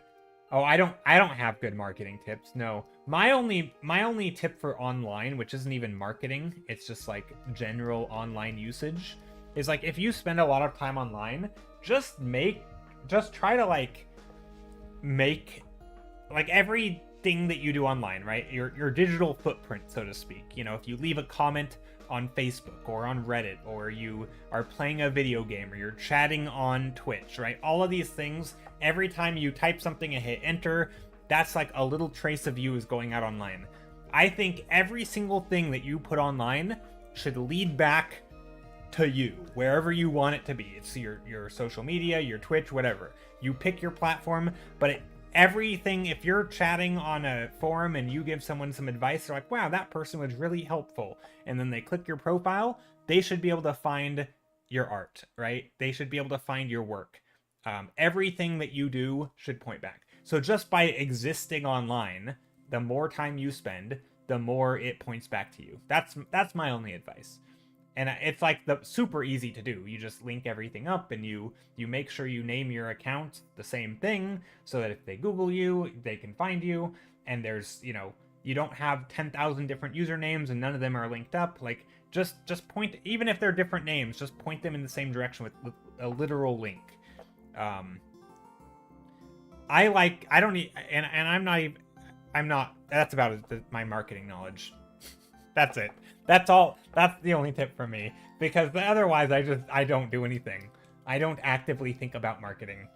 I'm just like, yeah, I'm just gonna do stuff. Like, I'm just gonna post and read things online and comment, and, I'm not like making my... I will say, though, with art, and again, this isn't really marketing, this is more just things that I've found to, like, stay sane. I have found that just keep making art and then don't worry about posting it, and use like not an auto scheduler, but use a scheduler. It's like, I use Buffer, so that every so often, like every month or two, I'll just go through and try to make a bunch of posts, and then I batch them up and I schedule them out, and I don't have to think about it. And that way I'm not feeling the pressure of like, oh, I gotta post today on social media. Very important that I make my daily post. I don't make a daily post, by the way. Screw that. That's where I'm not a good social media-er. Social media-er? Is that a word? It is now. I don't know. I don't feel like I'm good at social media. But I do think, to me, it's less important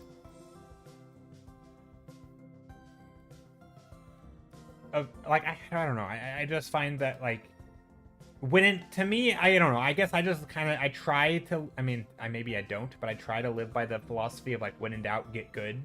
I know it's kind of a silly thing, and I kind of say it jokingly, but, like, if I'm gonna have to put 20 hours a week into something, right, apart from, like, maybe earning my income, if I have to put, like, if I'm gonna put 20 hours plus a week into something as a part-time thing, I might as well focus on the thing I like about it. I don't know.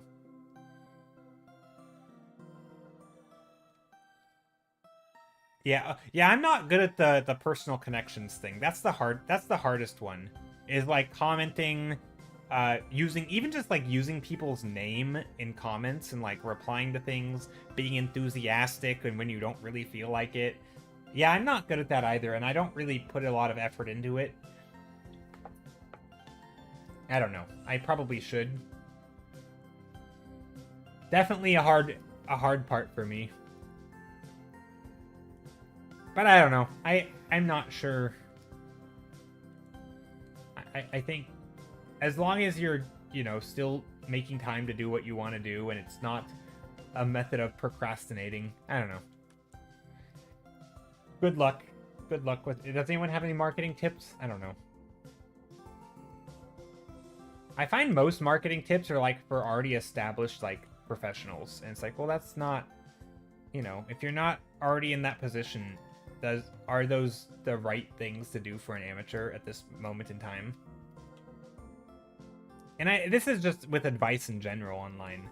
I think a lot of advice is sort of coming from people who have experience in a thing, and it's the things that they're focusing on right there in that moment, right? This happens a lot with like art advice, where you hear artists talk about their brushwork and their style and catering their portfolio to the style of the clients they want to work with. It's like, that's great and all, but that is not the stuff a total beginner should be thinking about, right? Beginners are thinking about the basic building blocks of painting, right? They're thinking about the perspective and the the values and lighting and shadow and, you know, like how to draw the thing that's in front of you, right? They're not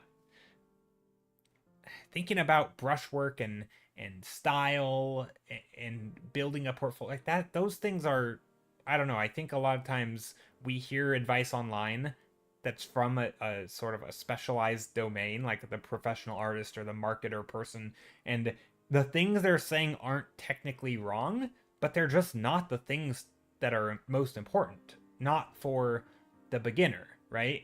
And even when it's phrased like, here's things that beginners aren't doing that they should be, it's like, yeah, but that's probably because they're actually focusing on the things they should be focused on, right? Yeah, the beginner isn't doing this, and this, and they will learn those things. But if they skip the fundamentals and jump straight to those 3 things they're not doing, they're going to be missing the fundamentals, and then, well, they're still going to be even worse off. Like, I find that so often in whether it's art advice or I assume marketing advice, just really any domain online.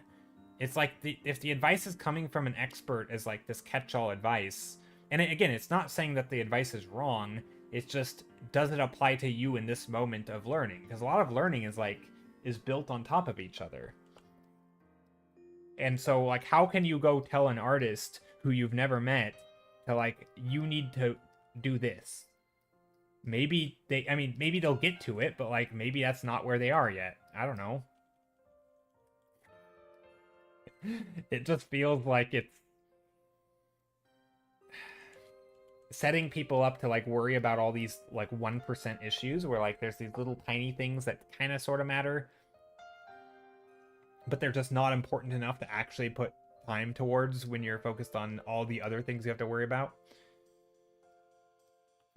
That's what I feel sometimes anyway with online. There's just like the overwhelming amount of knowledge and trying to figure out what's the stuff that you should work on right now. Plus a lot of people are also, what the hell does that even mean when you don't even know what you yourself want all that much?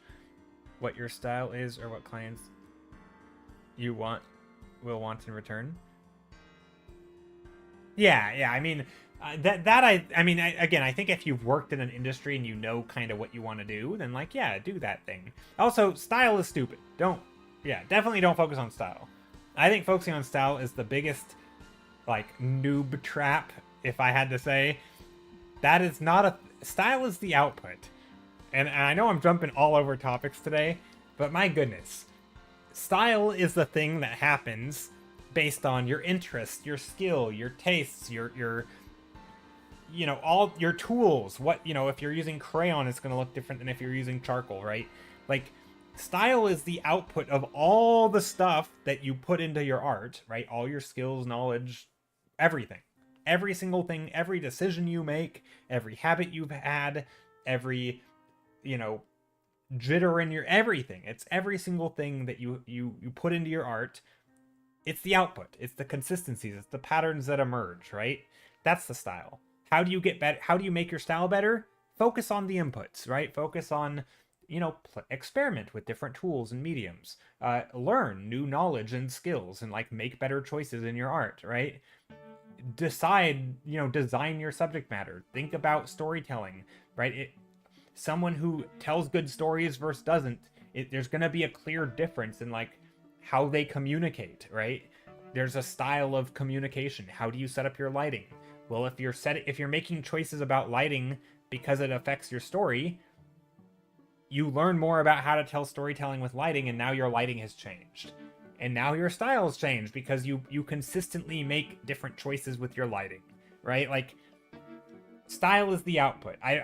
It's not a thing you focus on. It feels backwards. Anyway. And yes, if you're catering your portfolio to Disney, Disney has a stylized, you know, they have a style, but that's not the same as, like, the way that you paint in your day-to-day. Like, again, that's something that you can worry about when you know how to paint really well. Anyway, that's a little bit of a pet peeve of mine. Basically, talking about style at all. No, I don't mind talking about it, but I think worrying about it, thinking like, ooh, this is a thing I gotta get better at. I just think that is such a... I think it's such a noob trap. Anyway, rant over. Thanks for coming to my TED Talk. Thank you for the hydrate.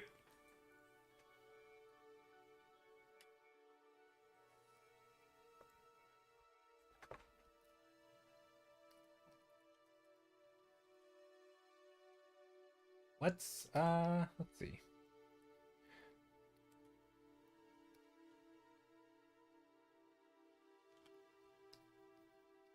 Let's paint some green, some grays, some yellows, a dash of orange, maybe some, what else in here? Also, is my mic really quiet? I feel like, why is my mic not very loud? Maybe it is, I don't know. I'm gonna turn myself up quite a bit. If I start yelling and it sounds too loud, let me know. But I think I was too quiet. I should be a better volume now.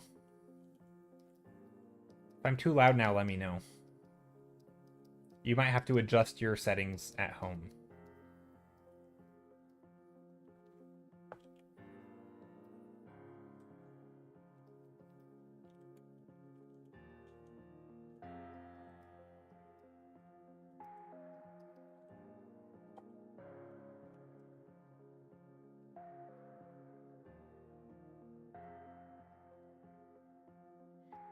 You've always struggled with getting commissions or even interest in your work. It's gone up a bit since I started doing a bit of cookie run work, but it's not very much, and your regular work hardly gets any traction. Yeah, I don't know. I mean, yeah, I don't have advice for that because I don't really advertise for commissions or anything, and I don't get that many because of that. But also, I do occasionally get people to just message me for commissions, and not like the scam stuff, because I think probably everybody gets those. But like actual commissions. I think, and again, this is where like I think that is it Adam Savage from Tested and also Mythbusters and all that stuff. I think, wasn't it like, I mean, maybe it was, I don't know if it was him, but like basically just get really good. Like I don't know. I think a lot of people, I don't know. I mean, I guess it never hurts to, again, to do a little bit extra, like, again, link up accounts, make yourself findable, you know, make sure that everything is very clear. If someone sees an image, you know, put yourself in a random potential commissioner's shoes. Like, if you found your image online, could they find you? Like, for example, if I went to my Discord and I saw something that you posted, would that, you know, if I were to find that, could I then find your art? Could I figure out who you are and how to commission you? With not on Discord though, but like, you know, where is your art? Right? If I click on your profile, is there a link? It says you're back on your Zelda shit. Like, if I am to click on your profile, can I find your art from there? And how, like, just put yourself in the mind of someone on the internet and stumbling across your art, you know? Like, can I find you? Can I, again, don't assume that everybody has a Discord and that they're in your server, but like, what if it's just a random person and they want to know more?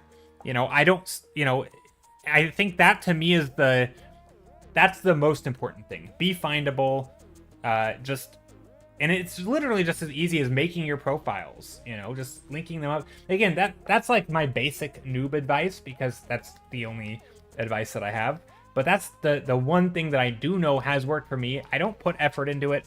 I don't think about it on a day-to-day basis. I just do my thing. To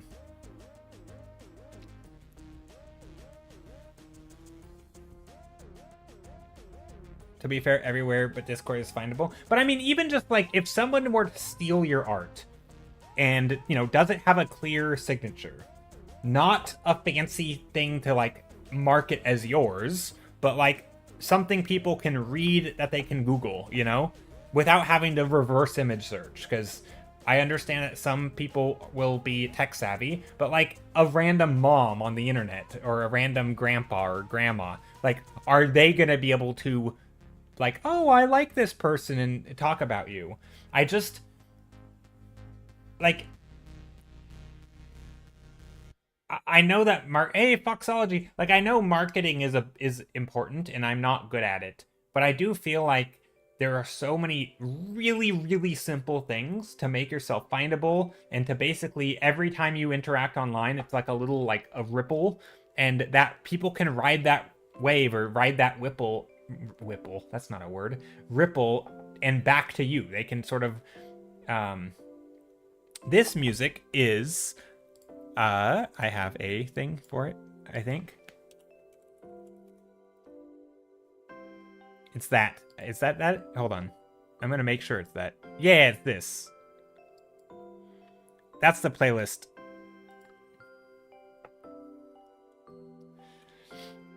Or it's not a playlist. Yeah.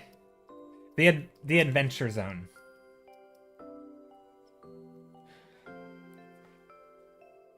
So yeah, that's I think I thought it was Taz. Yeah. That so I think that's probably my only real marketing. How do you sign your works? Just plain text my name. No signature. I mean, it's a signature. It looks like this.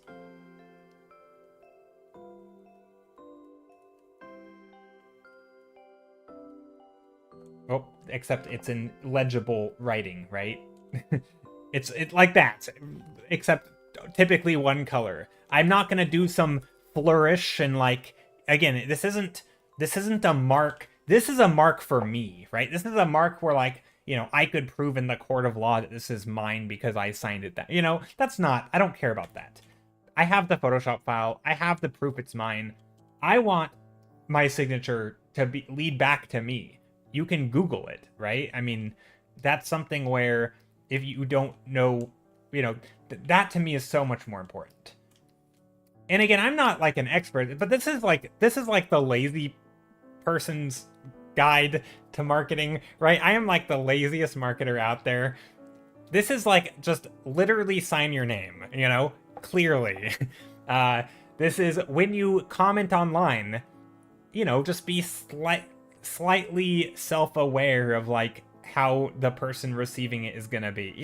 I don't know. I don't really think of myself as a marketer at all. I am terrible at it. But I do spend a lot of time online, and I do interact with a lot of people online, and so the bare minimum is basically make those interactions slowly build up.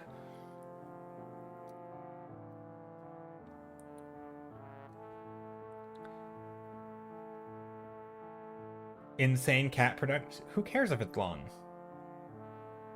That's fine. Is that what your signature is? I actually didn't know that. Like right. That's another thing. Like, is your name on Twitch gonna lead people to Googling you? But just having things.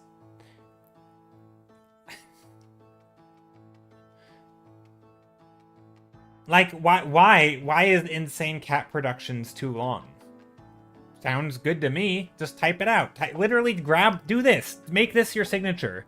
Take a text, pick a color, and write insane. Oh, not that text. Not that color.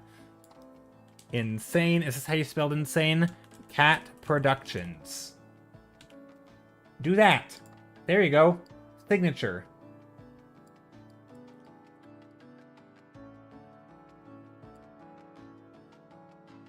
Yeah, just that. Just do that.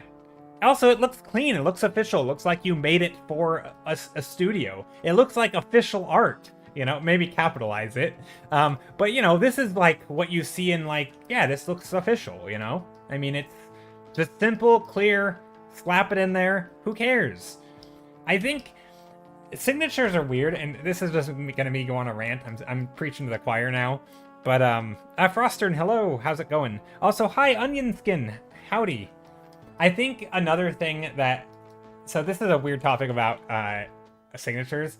I think like the signatures have changed over the years, right? Like back in the day, it was how you proved something was authentic. Of like, did it have, even like hiding little marks in there, or like, what kind of the paper town equivalent of painting, right? Where you like hide a little thing in there so that it's there and that you can prove that your knowledge of the thing like can be yours because you are the only one who did this, right? Little stuff like that, like trying to make your mark.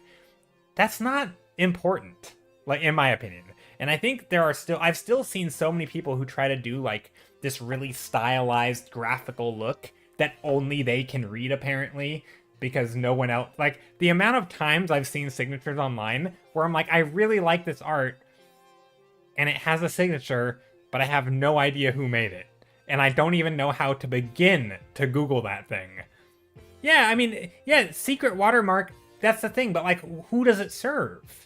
You have the Photoshop files. You know you made it. If anyone ever steals it, you have the Photoshop files. Like, what?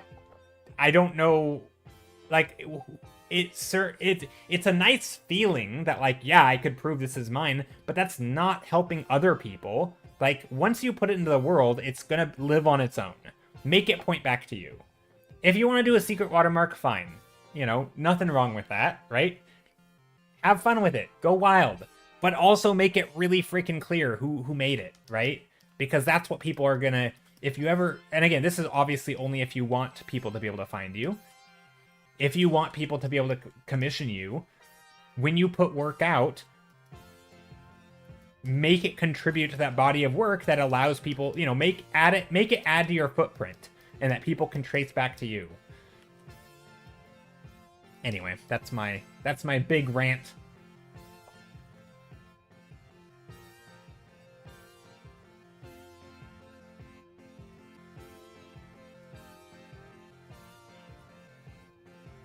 Where are we? Oh wait, so the signature takes us face on canvas. Good, it's harder to crop or hide. Yeah.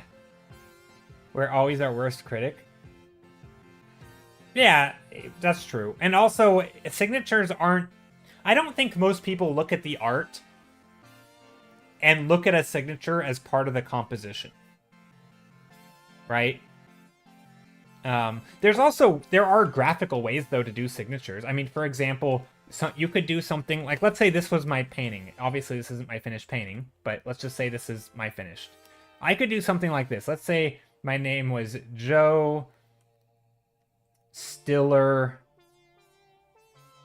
Productions. Okay, first of all, that's kind of ugly, right? That's kind of big, but whatever, that works. Maybe I do some sort of border in here, you know,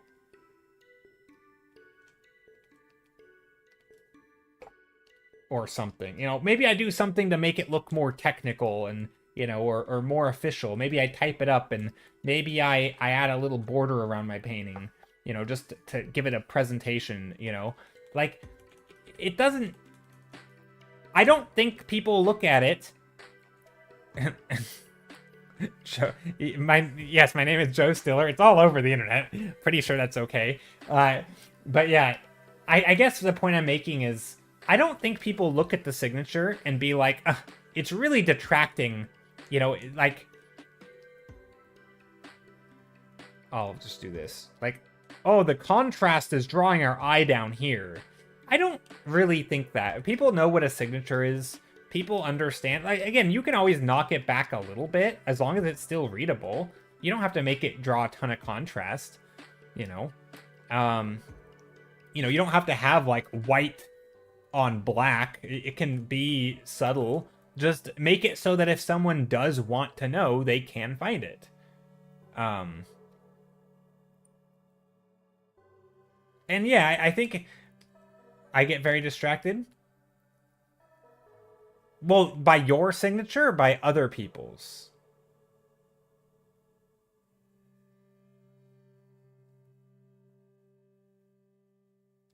Like, you look at art and be like, that's beautiful art, but I don't like that signature. I mean, at least then you're paying attention to the signature. And now that you might know them as the ugly signature person, but, like, at least you're aware they exist. I don't know. I just don't think it's as big of an issue as you might make it out to be, or as some people think. Like, I don't know. I mean, obviously, if your signature is, like, obnoxious, right? You don't want it to be like this, because this is, you know, you can't see the painting. But, like, if it's tucked away in the corner, you know, down somewhere, It's, you know, tiny. Even something like that I wouldn't advise because it's not clear that this is not a day, right? I would always do sub. I don't like those. And also, this is just me going on my soapbox here for a second. I don't like signatures that are like this.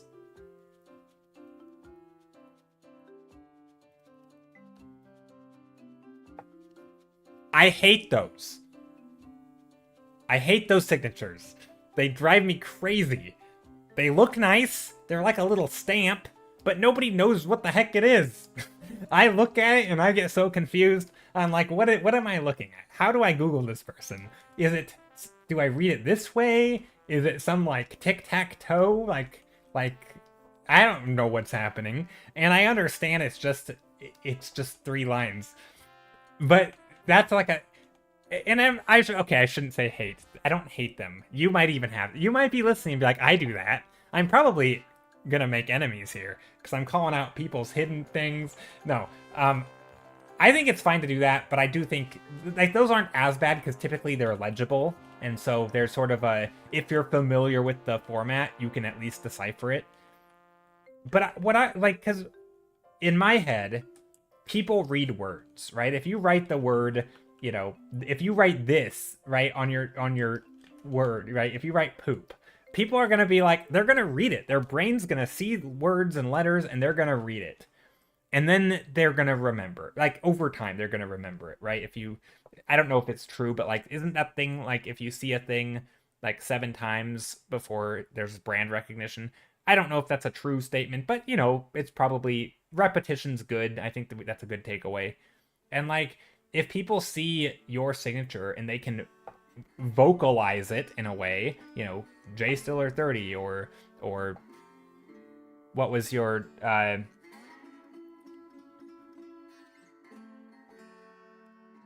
forgot what you said your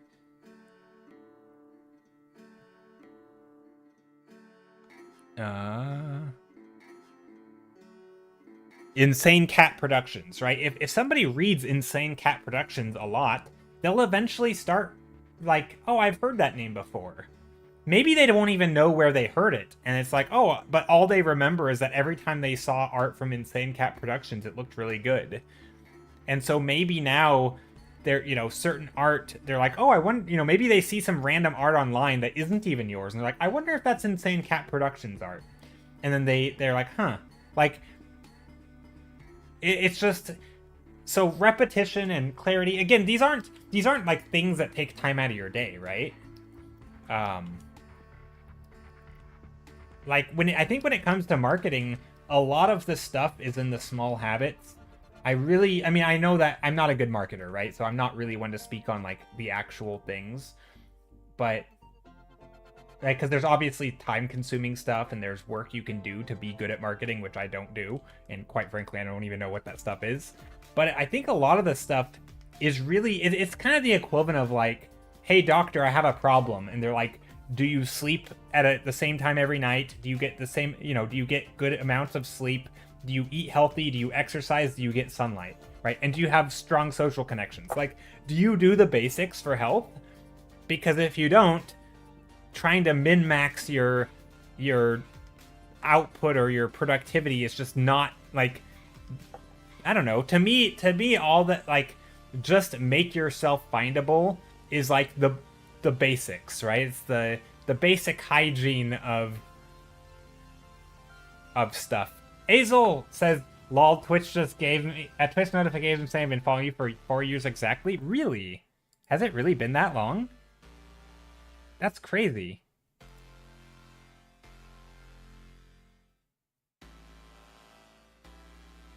Is that real?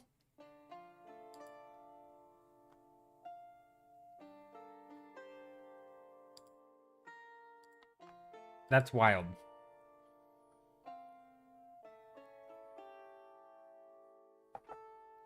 Yeah, I think being concerned about AI is another tricky thing, right? I actually don't know where I stand on this. I mean, I know where I stand on AI. I could rant about that all day. But back in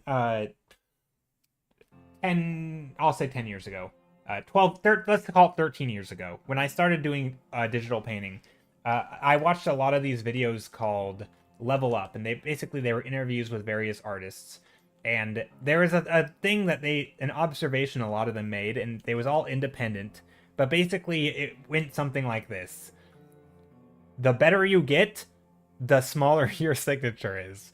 Or like, there was this trend where people on DeviantArt would slap the big DeviantArt logo right over their painting, and in like this big watermark, and it was like really obnoxious. And the fear, the reason they did it, right? A lot of beginners still do that.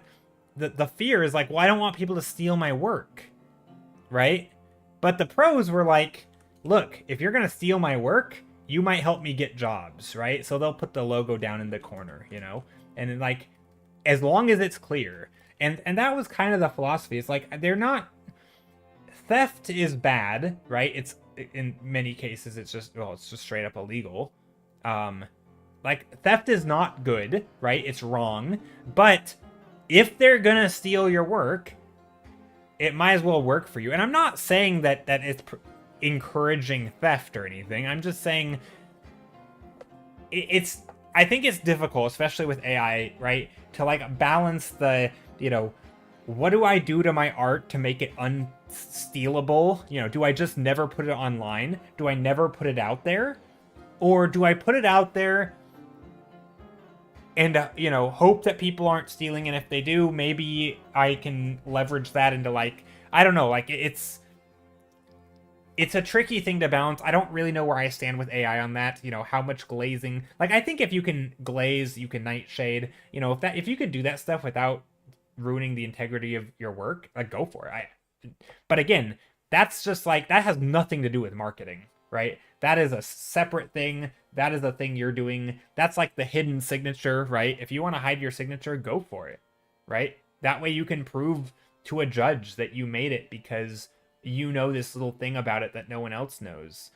But that has nothing to do with marketing, in my opinion. Marketing in some ways is the opposite. It's like, you want to put it out there and make it known it's yours and just have it seen, I guess. I don't know. Nadaski, hello. But yeah, I'm not a good marketer, so I don't know. Don't only... Yeah. I feel like I know some principles, but I don't actually apply them, so... I still put a giant watermark on things you're selling. You can eat, says Uncle Auntie Felly. Peter says, can you even apply for a job with someone else's work and get it to look legit even? Yeah, I mean, people have. There's been use cases. Right, Gianna, how's it going? There's been like case studies, not use cases, that's not the right word. There's been little like case studies of examples of people using stolen work and doing stuff like that, but I think those are few and far between. I remember back in, I don't know, 2022, long time ago, I know, back when NFTs were like, you know, the big scary boogeyman, and I remember people were like, oh my god, I don't want my art stolen by NFTs. It's like, look, nobody was actually making money off NFTs. I mean, some people were, but like 99.9999% of people were just hoping that they were the next big thing and that they would, you know, like everybody was like, I don't want my work stolen. Like NFT theft was the least of the worries. And obviously I can say that in hindsight, but even at the time I was like, look, theft is wrong. It's illegal anyway, right? If they're really profiting off it. But beyond that, I would be far more concerned about the Chinese company who steals your t-shirt design and starts selling products, because at least they have a market. NFTs had no market. Nobody was buying them, right? People were hoping other people would buy them. But yes, they stole the work, but they weren't profiting off it, right? They weren't even free advertising. It was just nothing. So I guess the point I'm making is, I do wonder... I don't know. I'm not even sure what point I'm making. I'm just ranting. But yeah, I guess my point is people will steal things, but not everybody's going to profit off it. Sometimes, you know, people just are trying to make a buck and it doesn't work out. And so they think, oh, if I just steal nice art, I'll make money. And just like a lot of naive young artists, they have no idea how hard it is to sell art. And so they think that if they just steal other art, they can make money. Well, that's not how it works. Like, I know that. Just making my art doesn't mean that I can sell it. So I do think there is... I think different theft is different. It's not all the same.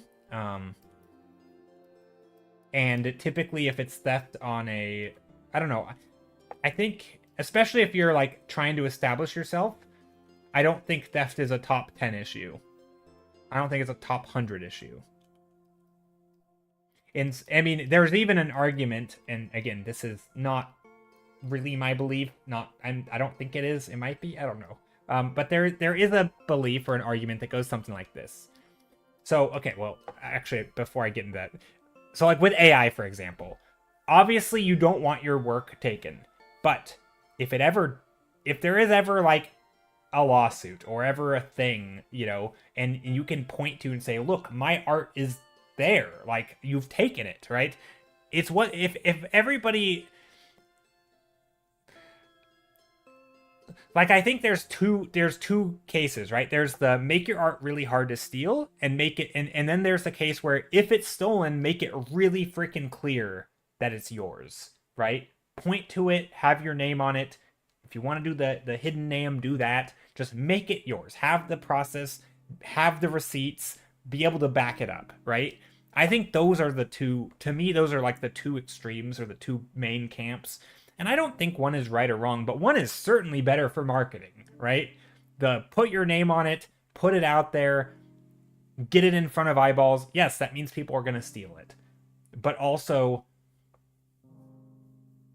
sometimes that might also be putting it in front of a studio, right? That might put it in front of somebody who actually has ethical, you know, like, who has some ethics, right? Like, maybe the random, you know, person in there, you know, just trying to make some money or something, like, maybe that person will steal it, but maybe it'll, you know, you'll get it in front of someone who can actually pay you for it. I don't know.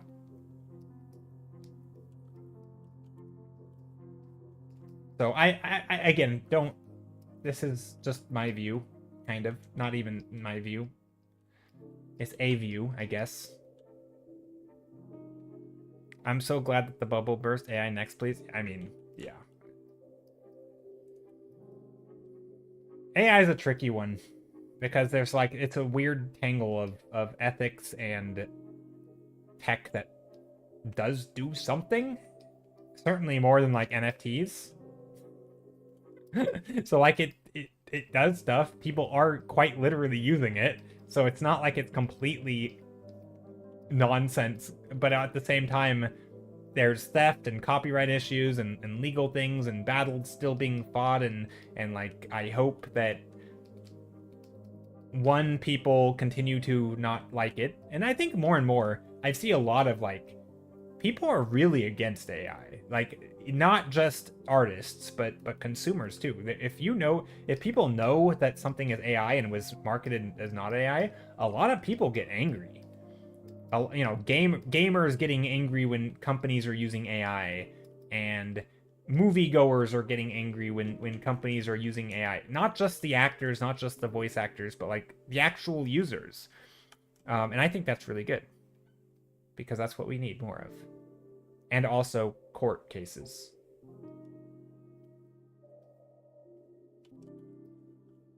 So yeah, I'm hoping, I'm optimistic. Maybe I'm not. I don't know.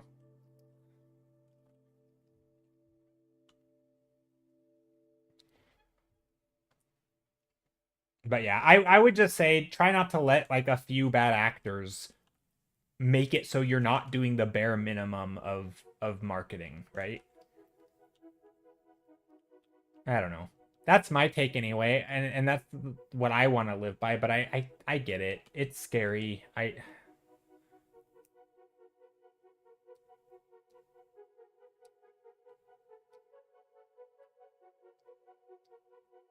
You think most don't care? I mean, I think a lot of people don't know. I don't know. I think a lot of people don't like AI. If they know. I think we're still in the phase where the people using AI mostly are trying to not say they are. Not artists, but like companies, right? And then there are some companies who are, because like we went through a phase, right? We went through a phase where, and I don't have stats to back it up. I'm just speaking off of like my experiences. It seemed like there was a phase where every company was like, we're AI, AI, AI, it's the next big thing. And then companies are like, oh, maybe we aren't going to use, like maybe this isn't our branding tactic that we thought it was. Maybe people, if you put AI in your title, like there was some studies around like companies who are using AI in their title saw decreased sales if people thought it was made with AI. And so there's like been a backpedal of like how they market. And now it's like this weird stealth thing where like they try to get away with using AI, and when they do, it blows back in their face because people don't like it. I don't know. It just seems to me that there is a push or a sliding into the AIs aren't great. The tech of LLM are cool. Just the way it's implemented is more. Yeah, I mean, I think the process of it is morally bankrupt. I agree. I agree. And that's my issue. And in fact, most of my annoyance at around the AI conversation is actually that it's not so much of the debate gets caught up in like, is this good tech, is it bad tech, this looks bad, this is terrible, making garbage products. It's like, look, I don't even care. Like, that's not my concern. If it's good or bad, that's the output. Like, I want to make it the input. Let's talk about the process. How did you get it? What does it do? Who is it been? Like the data that you're stealing and not compensating artists for. And like, yes, I understand it's important to talk about all the negatives that are happening because of it. But that we got to move past that a little bit and focus on, so what do we do about it, Less than just, I don't know. It just feels like a maybe short-sighted. I don't know. It bugs me a little bit. Anyway, that's rant over. That's not a good conversation. Not. Yeah. Okay. Let's vote on these though. We'll do these 6 thumbnails for the day. What I can say is the kids in school I go to almost all use AI to some extent. You can tell that some of the tests are straight up copied from some kind of smartwatch they use. Yeah. Yeah, I mean, it doesn't surprise me that kids will cheat. I'll admit, I cheated in school. I cheated on my Spanish test in 8th grade. Or no, not 8th grade. 9th grade, probably. 10th grade? 9th and 10th. I definitely cheated on tests. I'm not really proud of it, but I did it. And, I'm not going to pretend I didn't. If I was a kid in these days with AI, I'd use AI. Although, I don't know if I'd use AI. I'd probably just, like, Google a paper or something and just plagiarize. Like, I don't know. I wasn't a very good cheater. Not to saying that I would do that now, right? But, like, if I were an actual kid who has 2 brain... Not to say kids are stupid either, but when all you care about is pass-fail, there is incentive to cheat. That's what I'm saying. So, I get it. It's not a good thing. It's a bad thing. Don't cheat. Don't use AI. Yeah. Ophilium, thank you so much for the sub. I really appreciate it.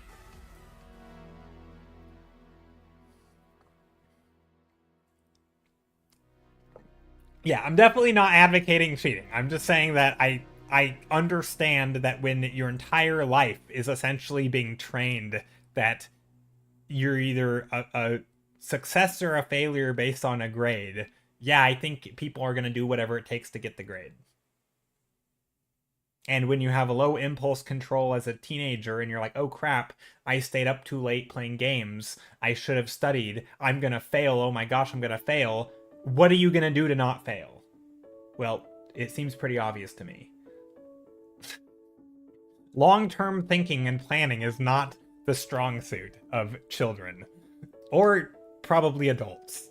So yeah, if we incentivize cheating, cheating's gonna happen. Let's not act like it's a big mystery.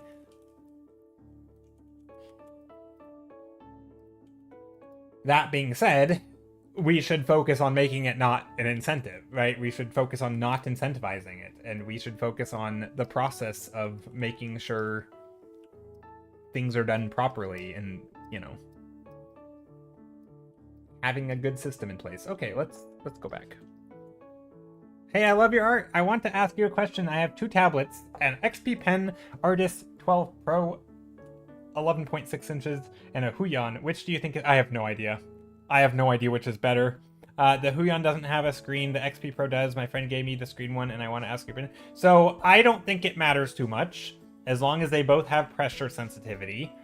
I don't think it's gonna lead to better results. So I do think there are pros and cons of screens and non-screens. Just not the tech itself, like not like which version or which size. I don't think that matters all that much. But just in terms of like, does it have a screen or not? You know, like I think if you're painting for a really, really long time, I would argue that no screen might be better in the long term. Just for like posture reasons. If you're doing super intricate line work, maybe a screen is better because you can like, you know, little bit better hand-eye coordination maybe. I don't know. But to me, the posture thing is one that I just don't know how to get around with a screen tablet, where like having an arm elevated for long periods of time, you know, engaging half of your side's muscles while the other is just sitting there, like that's not great. Also, you have, or either that, or your arm is on the table, but now your head's tilted down because your arm needs to be looking where your head is, right? So now you're looking down all day. A non-screen tablet gets around that, right? I can look forward. My arm rests comfortably on my desk, and I can just paint and stare forward, right? I don't have to like look down where my hand is. So that's like the only thing I don't know. I don't think it matters. Outside of that, I don't think it matters. Like, do whichever is comfortable, whichever fits on your desk better, whichever is more convenient. Whoops, let's do here. Let me make a straw poll real quick. Thanks for the hydrate, by the way. But yeah, I think so long as they're working and you have pressure and there aren't any like weird quirks or it's not malfunctioning, like if they're both working, I don't know, I've never used either of them. Like that's why I can't answer that. I'm not well versed in different tech. I'm the type of person who I'll make do with what I have until it breaks, and so long as it's working, it's working. I just never, I don't know, I'm kind of against the whole like getting the newest and shiniest thing for the sake of it. Like, it's not going to make you paint better, if that's what you're wondering. Which you're probably not, but if you were, some people need to hear that, I think.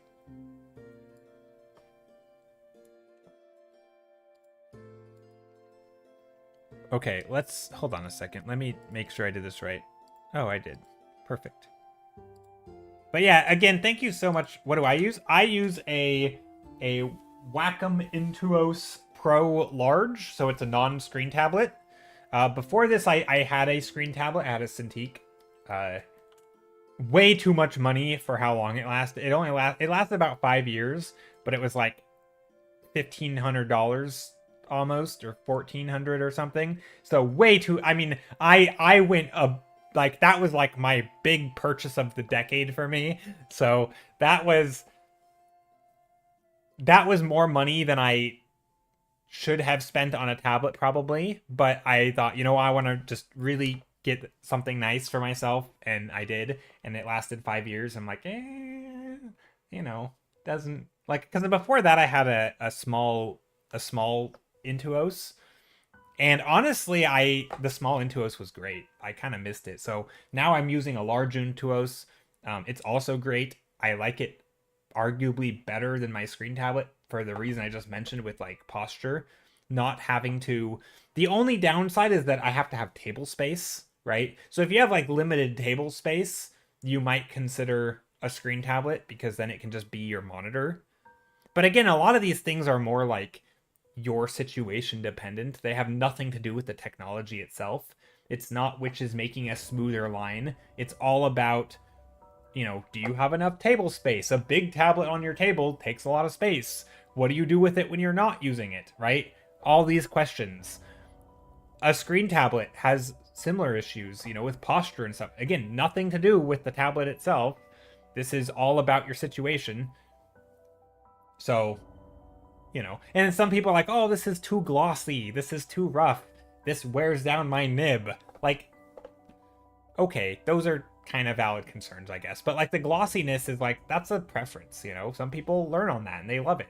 Some people don't like it. And then they have to deal with the nib wearing down and like, take your pick, you know, this one or this one. So, yeah, I don't know. It's a tricky situation, I think.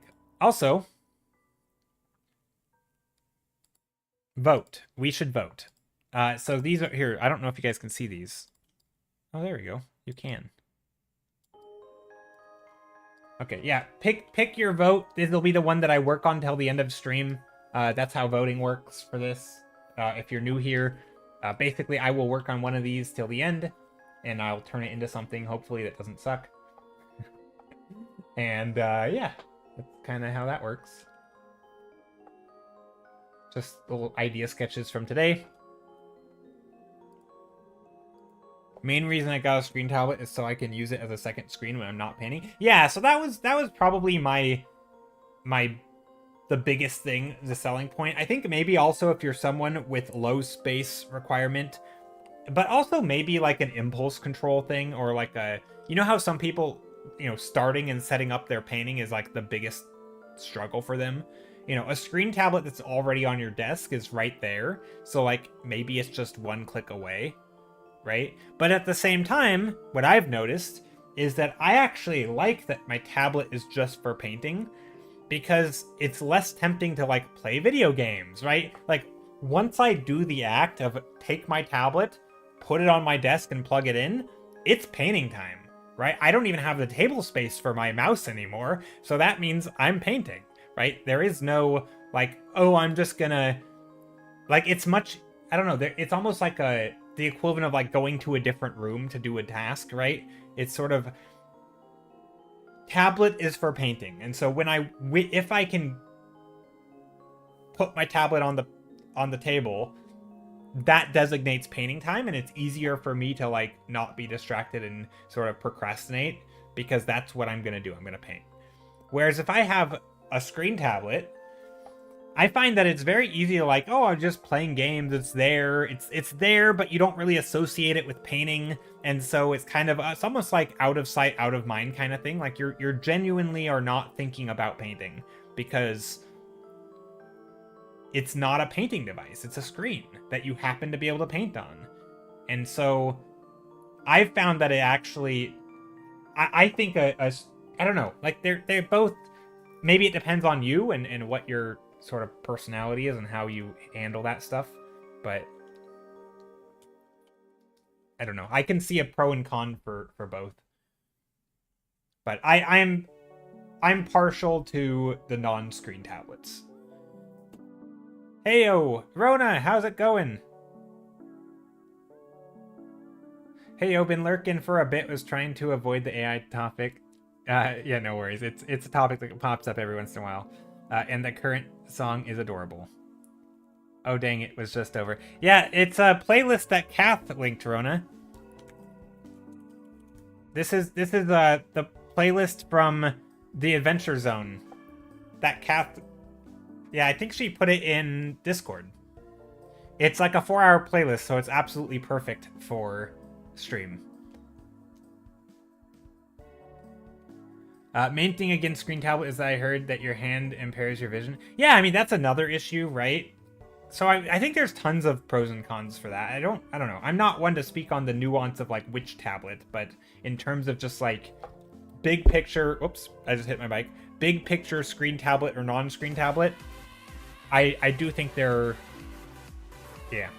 That stuff exists. That Art Jack, hello! Welcome, Raiders! Welcome, welcome. How's it going? Hope you're doing well. Art Jack, how are you? Also, we are currently voting. If you'd like to cast a vote, there is a straw poll. Let's see which one is winning. I think I'm going to vote for probably just 5. I don't know. These are these kind of boring today? They might be kind of boring thumbnails today. That's okay. It was just a chill vibe. 5 people have voted and it's a 3-way tie. Oh no. 1, 2, and 5 are winning. Okay. If it's a tie, I'll just break it and just paint on 1. Overrated discussion.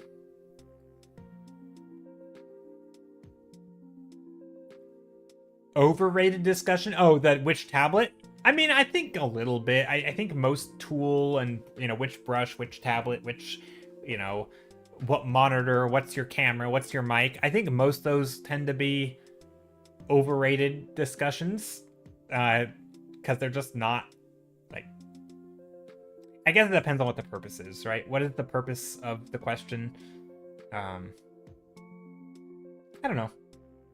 I think ultimately it's like you use it and then you try to be aware of how you feel when you use a thing, and then you're like, does this feel good? Do I like this?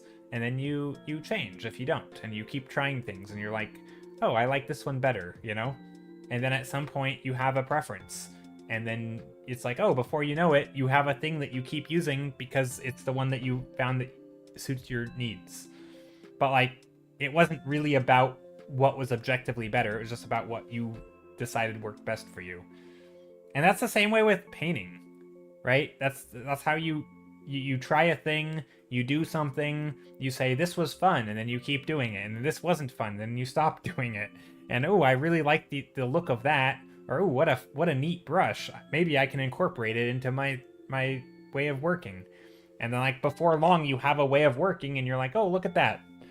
I have a style. One pro of screenless tablet is definitely that it doesn't kill my neck. Yeah, that's the big one for me.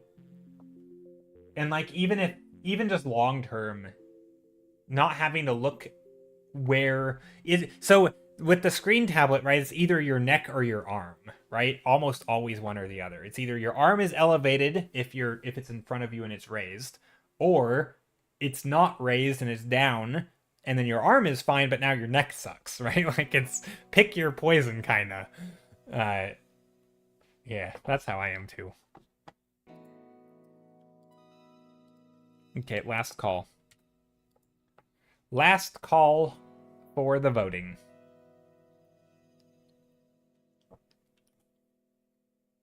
If no more votes, I'll just pick number 2.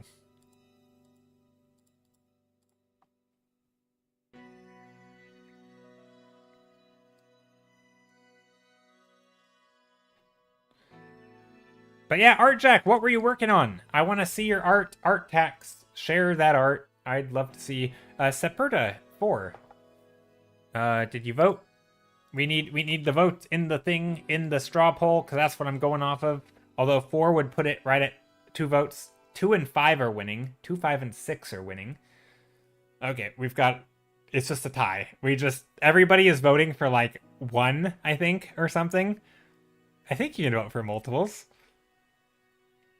It's so split, it like doesn't even matter. All I know is number 3 is not winning. Rest in peace, number 3. Literally 0 votes. Rip. I did 2 and 4. Yeah, number 3 gets the big frowny face.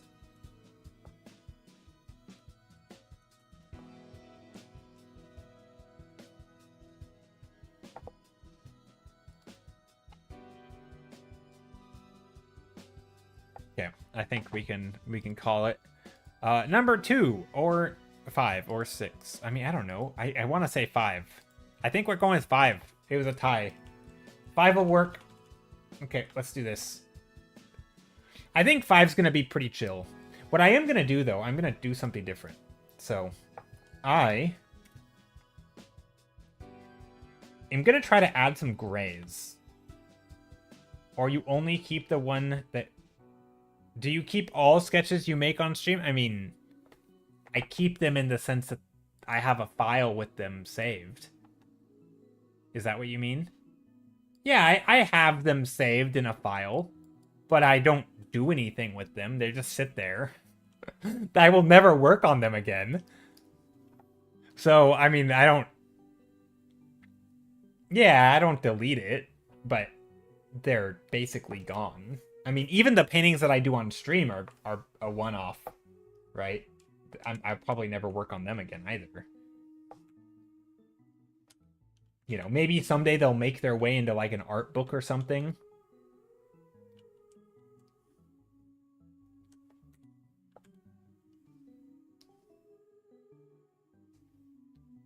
Oh, 2 and 6 one.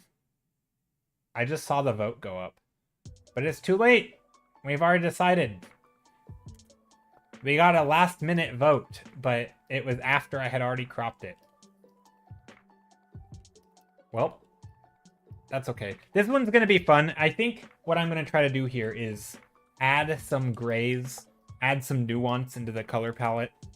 Rather than just being blue, we'll add a bit of, I don't know, nice cool lighting or something, or warm lighting. I don't know, probably cool lighting.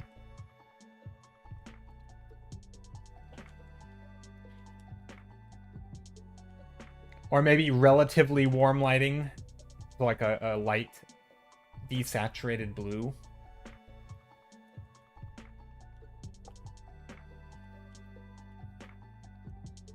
In the form of this like grayish color.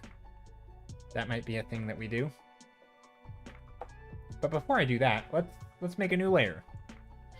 Did you just kill the other sketches? I didn't know that was what I was voting for. Yes, I killed them. No, so I saved... So here's what I did.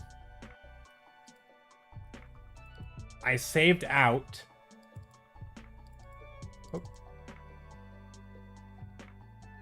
I saved this, so I still have this. I'll even save it again as a JPEG this time.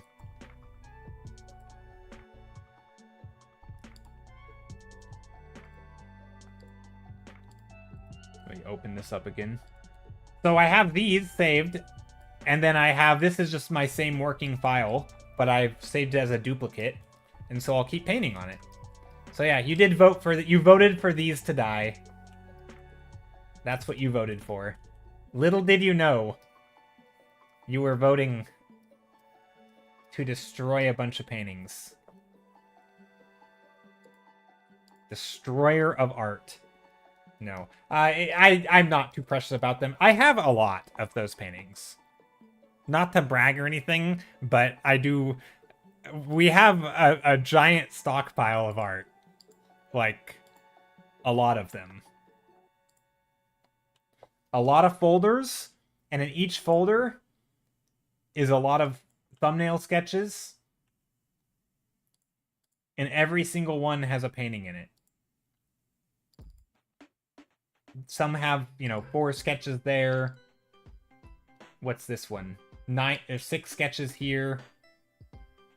Right, and this one I actually worked on, so we have a final of it. But, like most of these, if I just click a random painting, you know, go back here, click one. I don't know. Oh, this one we did 9 sketches on that day. You know, little sketches that'll never be seen again. Just sitting there. That one, I don't know what it was. You know, random stuff.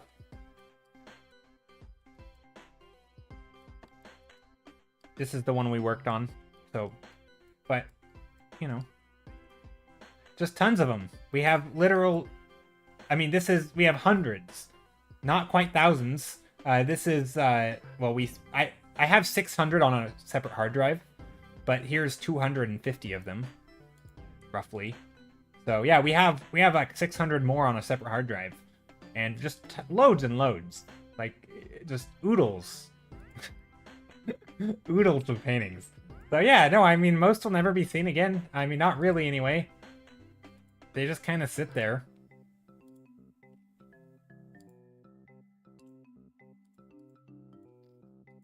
It's gotta be 1,000. It is thousands, multiple thousands of thumbnails.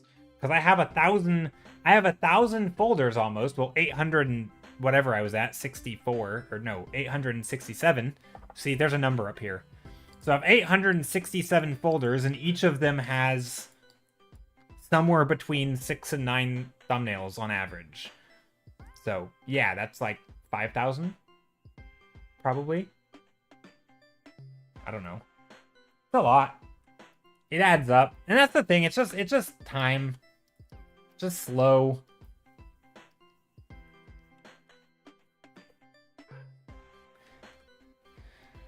And I don't even paint every day. But I like it. It adds up over time. Just keep doing a thing. And, you know, over the years. Okay, what if we go really wacky with, like, the... I think you just helped me out of an art rut. Oh, yeah? How so? What did it for you?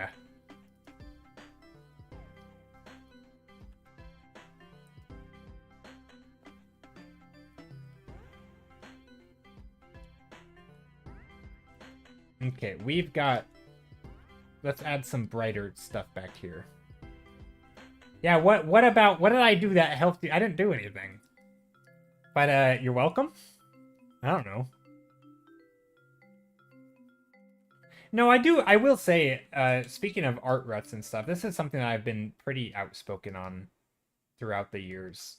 I haven't talked about it a lot, but it is just like different perspectives. I think it is like a superpower, not one that I necessarily have, but just being able to look at things in different perspectives, you know, zoom in, zoom out, you know, sort of put things into context, you know?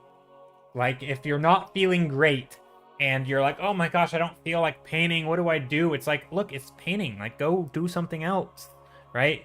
Like, if your livelihood doesn't quite literally depend on it, like, take a break, you know? Like, it'll be there when you get back, and that's okay, and sometimes that's what people need to hear, but also sometimes it's like, you know, it's okay to also work when you're not feeling, you know, like, sometimes it's just a different perspective. I don't know. Or like people who feel like they need to get better right now, or they need to be where they need to be right now. It's like, look, I'm gonna be painting for the rest of my life, right? I got time. I'll get good.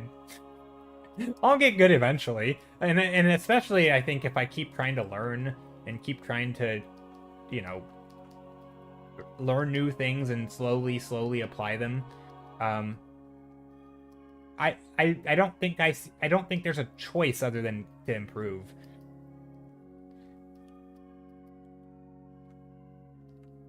As long as you're actually trying to learn new stuff. And again, it might be slower. There's some more effective and less effective ways of doing it, I'm sure, but I don't know. I think some people are in a bit of a hurry, or they forget that they are allowed to slow down. Going slow can produce steady result. It can. And yeah, I mean, I don't want to make it sound like I hardly ever paint either. I do paint, you know, 3 days a week is when I stream, and I stream for 4 hours those days. So it is a lot of time. It's 12 hours a day, or 12 hours a week. That's a lot of time. But also, it's not, you know, I even that is a little bit overstated, because let's be real, I'm not exactly a beacon of productivity when I'm streaming. Most of the time I'm just like sitting here chatting, arms crossed, not even painting, holding a cup of tea, looking like I'm ready to drink something when I haven't even taken a sip. It's like, you know, it's not real 4 hours of productivity. This is like me hanging out and occasionally making marks on a page.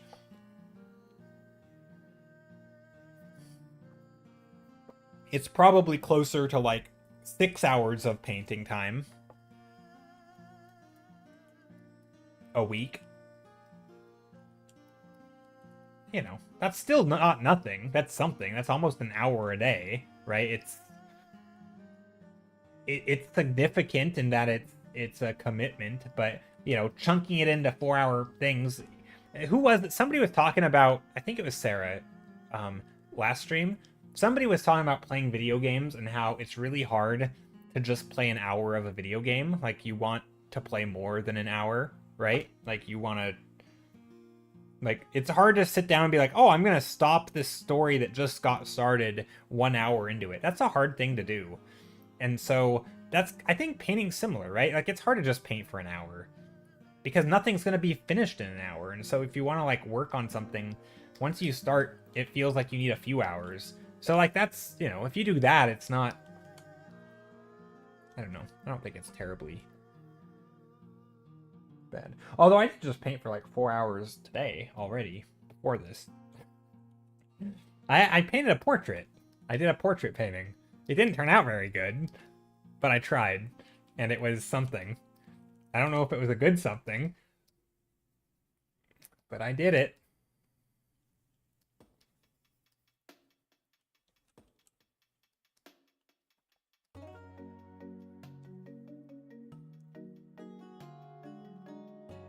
I should do it again. I should do more portrait paintings. So right now I'm adding in some brown. I'm trying to play around with some color. Make this very muted, desaturated.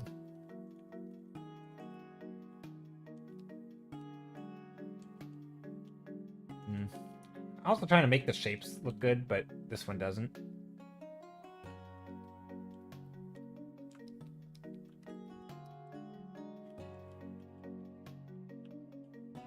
What if I do like a bright blue? This is, remember how we were talking about this a few streams ago? Trying to make things look, trying to use like a bright color as our line work, and then we can maybe incorporate those colors into our scene. I don't know if I want to do that in this one, but maybe.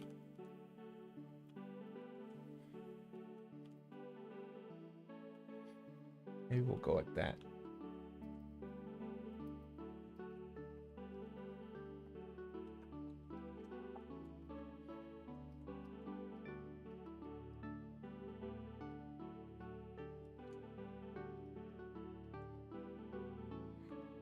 Some art.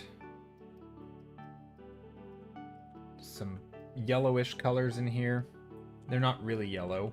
It's actually just gray.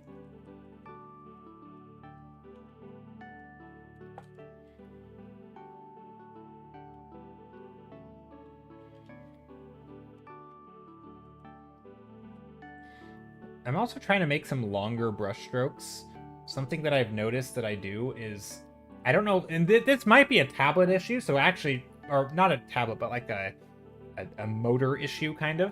So one of the things that I've noticed I'm doing is oftentimes I do like the same length brushstroke. So the determining factor is how far in I'm zoomed, right? If I'm zoomed in really far, it's going to be the same relative stroke, the same arc that my hand is making. And because every stroke feels like it's the same arc, I end up with like a lot of... I'm not allowing myself to really make things flow as well, right? That's something that I think I need to do more of, is allow myself to be a little bit more gestural, so that I'm making the mark the way that I want, rather than just making the same length of mark every time. And it's something that I want to get a little better at. That might be like my exercise next stream, which is only make big fluid marks. I don't know. I'm not quite sure the best way to practice it.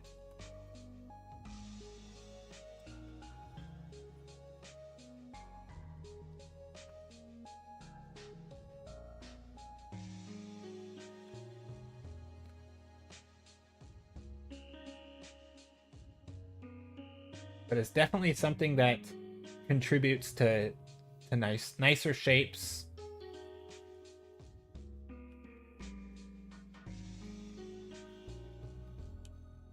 And good gestural lines.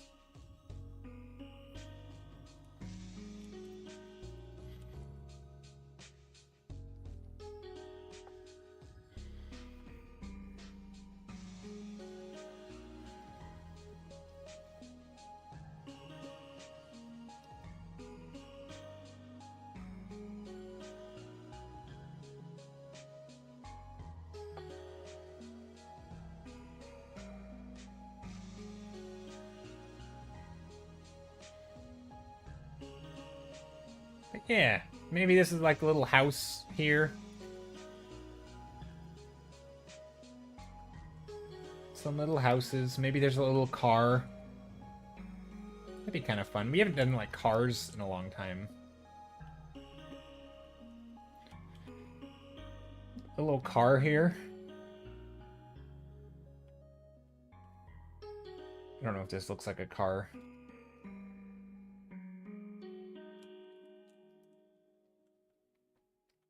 I think that looks like a car.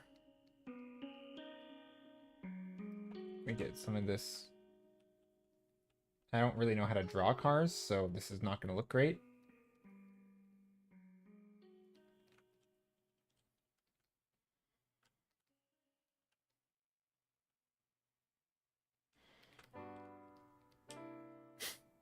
Very like cartoony. This reminds me of like a kid's toy. But yeah, Stoic, I hope you get out of your art block or art funk or whatever you want to call it.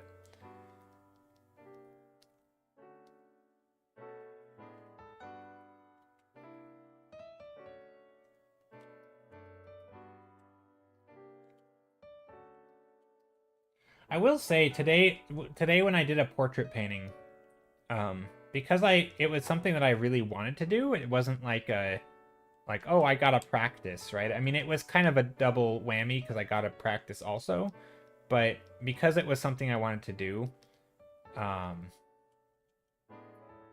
it kind of made it like more fun. I know that seems obvious, you know, when you want to do it, it's more fun, but yeah, I don't know. Most of the time, I don't have that like drive of like, oh, I really want to do a painting that of this particular landscape. It most of the time is more of an exercise in creativity, I guess. And so it's sort of it's like it's a little bit of a struggle, right? But when you're doing it for a reason, it was just fun, and I kind of got lost in it, and it was yeah, it was a lot of fun.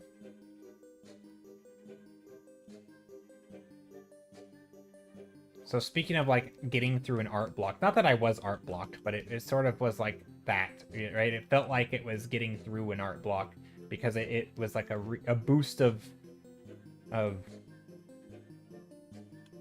don't know, energy kind of.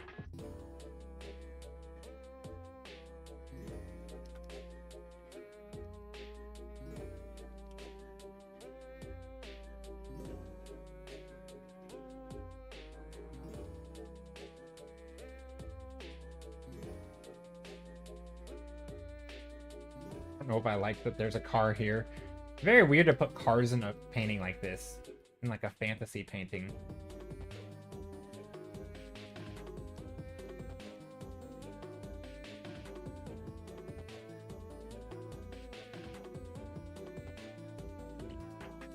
But it is nice. I think this kind of thing where you combine things that aren't normally combined is a fun way to do it. It adds a little bit of character to the scene that like maybe you wouldn't have, you know, it just feels a little different. Also these like little stones over here. Like what are they?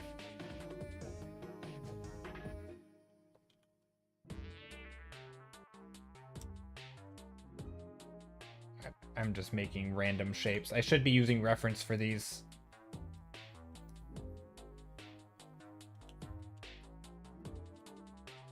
Oh, I should be on a separate layer for these.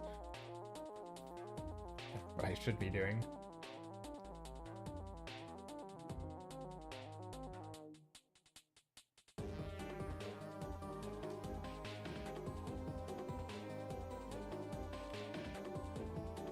There.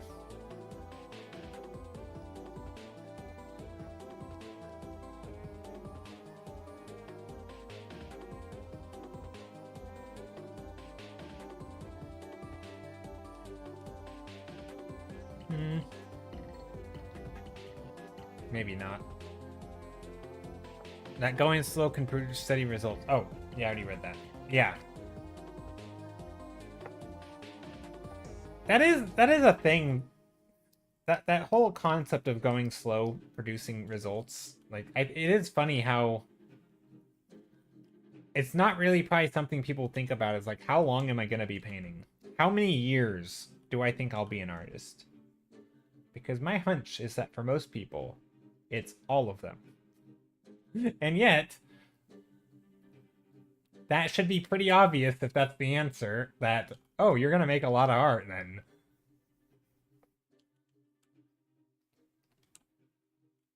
I don't know. I thought about this yesterday. If, like, you know, and I don't have an answer for it, but I thought about, like, what if, you know, I didn't have to work? What if money was no issue? Not a lot of money, but just like a little bit. I think that would really, really change what I like. Not what I do, but how I do things, right? Like like for example, going to conventions, or you know, taking time off work and scheduling things, and like, what if I have to stay an extra day or whatever, like, oh, I'm then gonna miss work longer and I can't afford that. I won't be able to afford an extra day at a hotel or something. Like those aren't concerns that I would have to worry about. And I think it would be so freeing if I know this is a nonsense thought, because who cares, right? But like, just the choices you make and what you do and how you approach things and what you try, and you know, to me it would be so, I don't know, it was like a very pipe dreamy utopia vibe thought, but it was, I don't know, it was interesting, because like there's a lot of stuff in art that I'd like to do, but I do feel like I don't know if making excuses is the right word. I think they're very real concerns, but there's a lot of concerns, right? And I think a lot of those have to do with just like, how comfortable am I with sort of just taking a tiny risk, you know? And there's always this, like, I don't know if cost benefit analysis is the right term, but like there's sort of an analysis that happens of like, is this worth it? And it would be kind of nice if it wasn't. But I think maybe a different perspective could help solve that also. That's where I was going with this.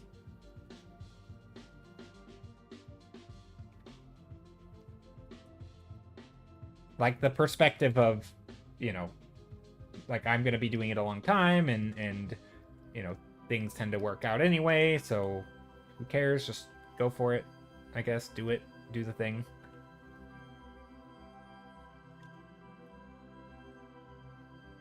Anyway, I'm liking this painting. It's kind of fun. These trees are very strandy. Is that the right word? Not really. They have strands.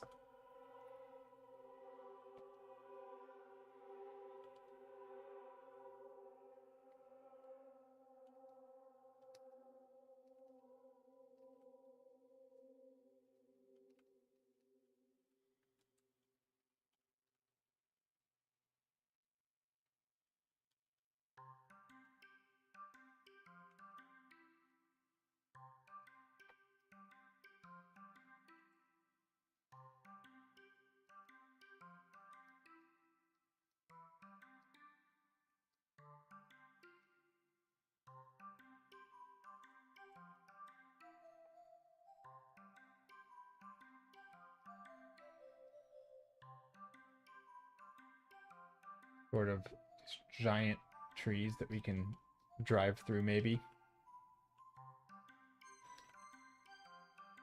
It'd be kind of fun.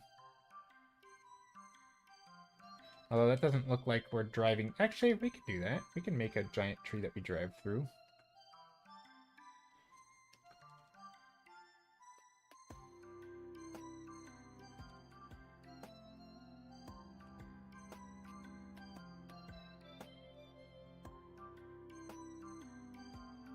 Drive-through movie in the haunted forest. Oh, yeah, it could be that. I was just thinking a road. Just a road going through here. Sort of like in the, you know, Sequoia National Park. Redwood... Is it Sequoia National Park or Redwood? The Redwood forests in California, which I've never been to, but are neat. You can drive right through the big trees, I think. There might... I don't know if you still can, but there was a tree you could drive through. But I know they're just massive trees. But yeah. Something like that. And we can see the silhouettes of the cars going through. So that way we know that you can drive through it.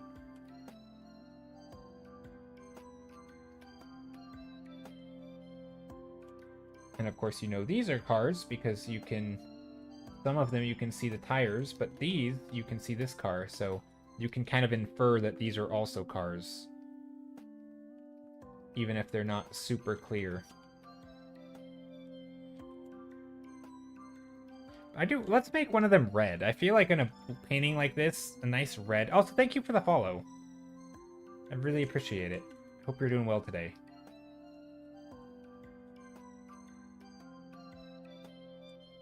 I feel like a red car would look good, you know? Maybe this one.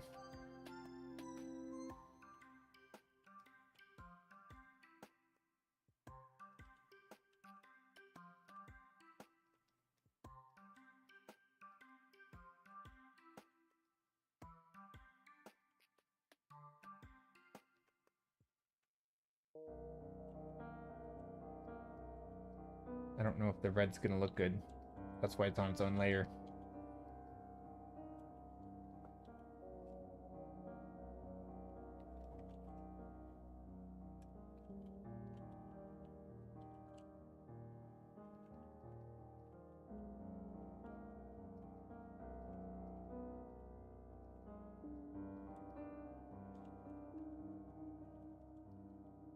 But I think having some red cars in here would be good.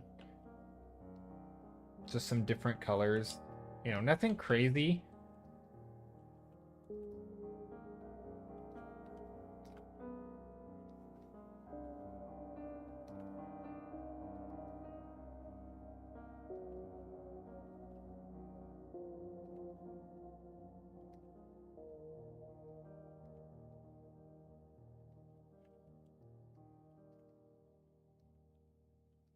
But just enough of color so that we can kind of tell that there are colors. Because like sometimes when the painting is just sort of moody and it has a super strong lighting and the colors are very harmonious, it's easy to forget that like things still have color. And so just having a little bit of a hint in there of like, what if this is a little purple? Or this one's a little pink?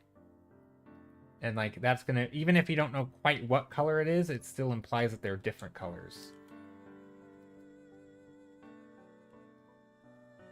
That looks like an elephant. We don't want an elephant in here.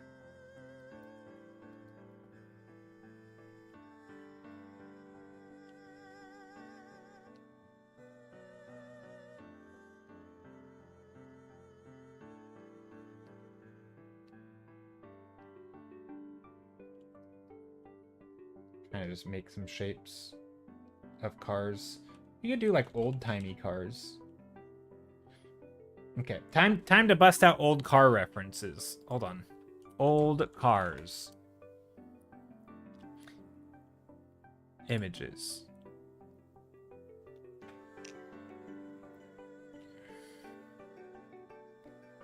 How old do we want the cars to be? I mean, probably not super old.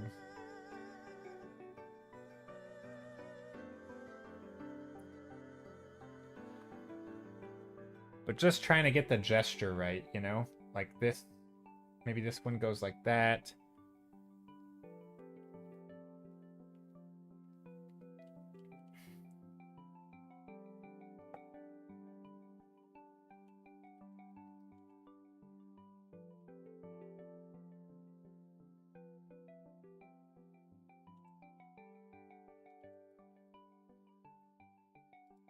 Are any of you guys car people? Have you seen that you can filter your search on Pinterest now and filter out? Yeah, I saw that. I haven't used it, but I saw that you can do that. That's kind of neat. Yeah. Hazel, I saw that you can filter out AI on Pinterest. That's very interesting. Does it work well? And like, how do they detect that it's AI? I mean, I assume they just use an AI filter detector. Using AI to detect if it's AI. It's always funny, but obviously at least AI detection is a good use of AI, even if it's still trained in an, you know, similar way. because like it has to know what's AI. So it's like, I don't know. Or I guess maybe it's trained on AI to know if it's AI. I don't know how that works.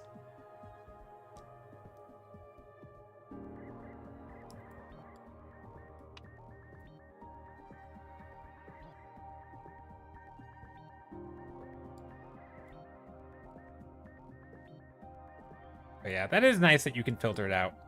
For sure.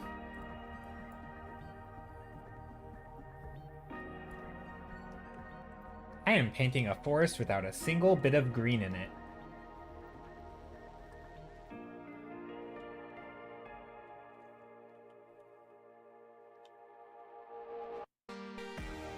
Oh, this is the loud song, isn't it? Let's go way quieter. There we go. Much quieter. If it's too loud, let me know. For some reason, this one song is like 10 times the volume of everything else. But that's okay. We'll just turn it back up at the end.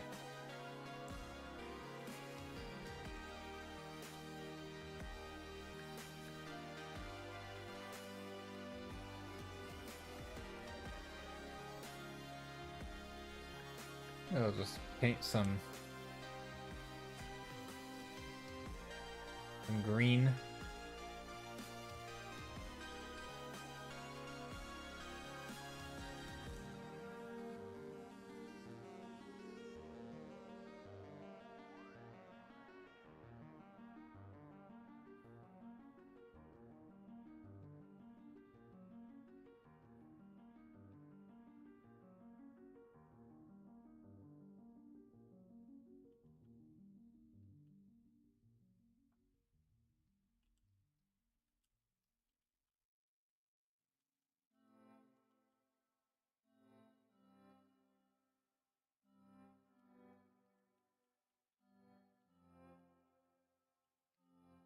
I don't know if this looks green or not, but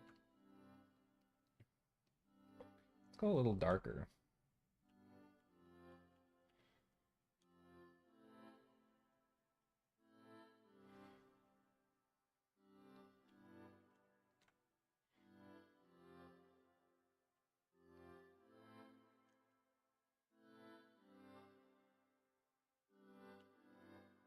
That a bad... That's not a good shape for a car. I don't know. Man, I think I just need better drawing skills. I gotta get good. I feel like sometimes my drawing is not the best. My construction isn't the best. It's not terrible, but it's a little bit loosey-goosey sometimes. I think if I'm really trying, it can be okay, but most of the time it's just like, I don't know, I need to put more brain cells into it and just really like make sure my perspective's correct.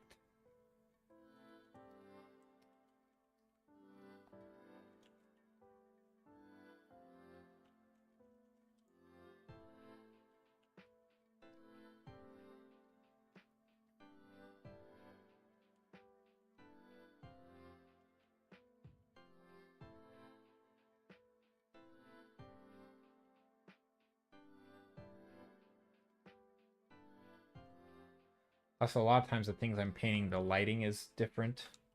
A lot different.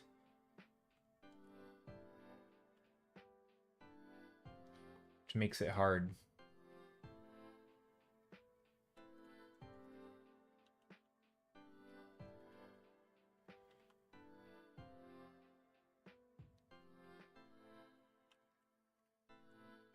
I think that works though. I think we're getting somewhere.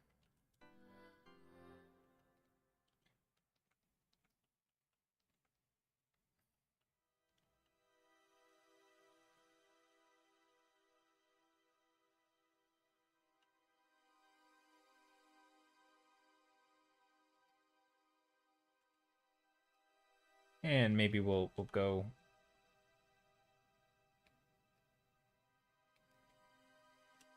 that.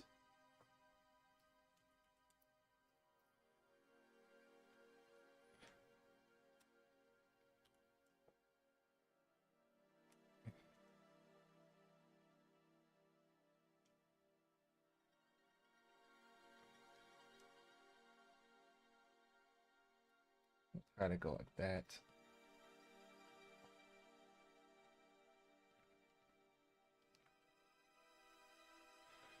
I don't know. That's not bad. I think that's pretty okay.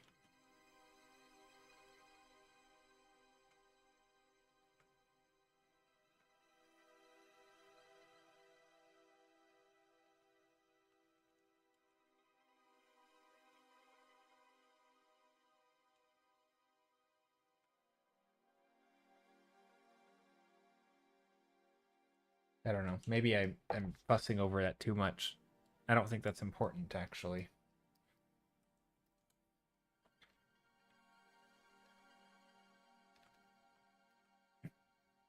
And there's like a little thing here. Maybe there's some buildings. Somebody mentioned some texture brushes they said are neat if you use them well or something.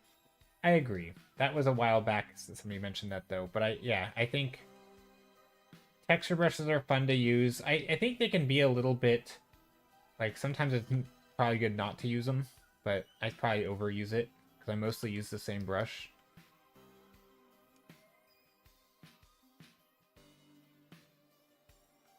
But yeah. I do love my texture brush.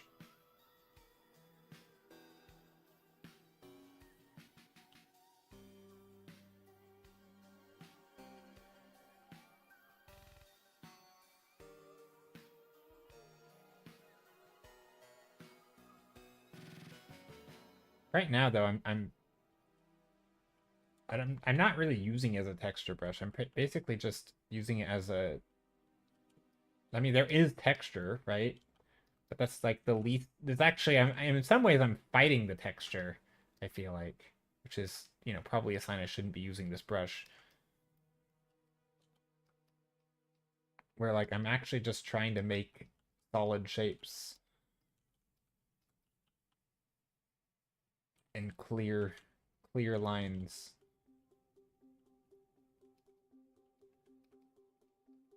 When I was doing my portrait painting that I did earlier today before stream,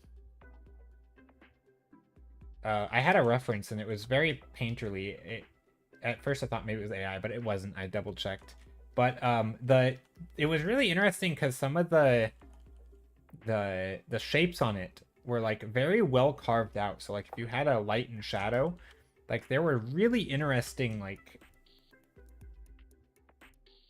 shapes like this where it's like, okay, here's the light, and then the shadow had like an equally interesting shape, and just really nice brushwork and shape design. And it's kind of neat just the way the lighting and shadow is so carefully designed, and that's kind of what I'm trying to do here a little bit.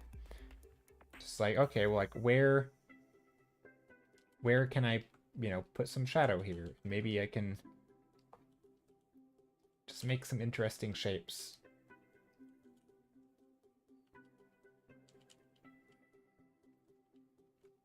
And of course, it could be logical, but it doesn't have to be super logical.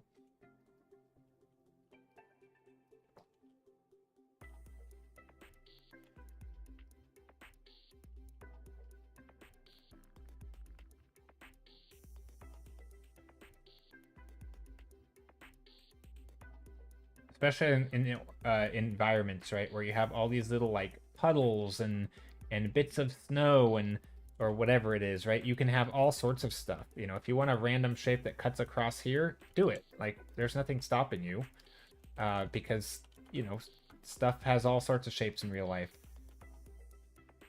There's a lot of wiggle room.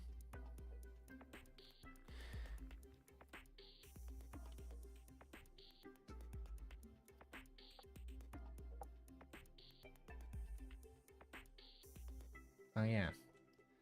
Okay, let me save this real quick. I know I shouldn't do it. I'm going to Twitter.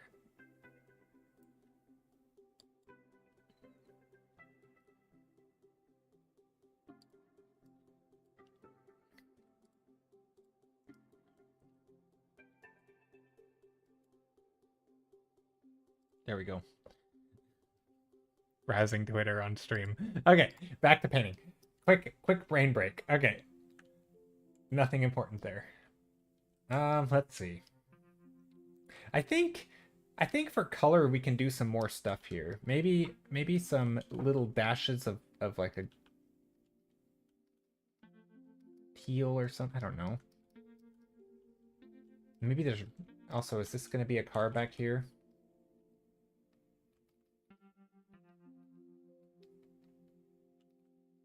That kind of looks like a car. It's kind of high though. It's sort of elevated on this plane, and I'm not sure why.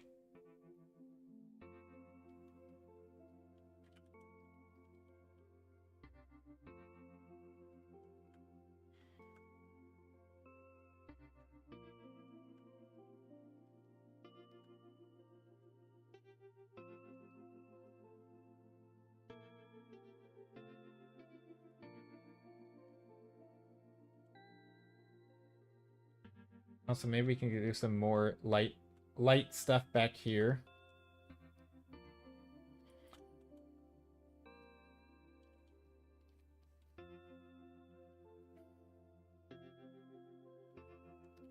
Something like that.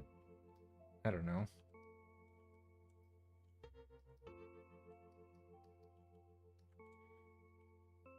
Yeah, that'll work. Okay. Let's see. What else are we doing here? How's the weather treating you? Hey, Zara, the weather is treating me pretty good. It's been very autumny. Autumny wet weather. Yeah, it's been autumny. Which is nice. I like it. I finally got my air conditioning taken out, so it's actually not too cold at all. It's nice and warm in my apartment. Well, some because I'm wearing warm clothing. But yeah, it's not getting too cold at night yet, because, you know, I haven't had to turn on my heat, which is nice. But I'm also kind of looking forward to it when I do, because I like the heat. I like having my heater on. I love like colder weather. I'm always looking forward to the cold.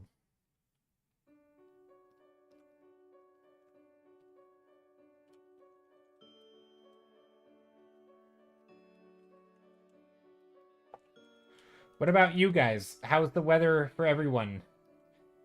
Does anyone not like the like autumn? I know some people don't. Also, like, I always call it fall, but I say autumn on stream because I feel like it's more universally understood, because fall has other meanings. Why do we call it fall? Is it just because the leaves fall? Like a really lazy way of speaking. It's like calling snow down because it comes down. What how do you like the down season? Or something. I don't know. Fall season just feels weird to say fall. Even though it's the word I grew up saying. Yeah.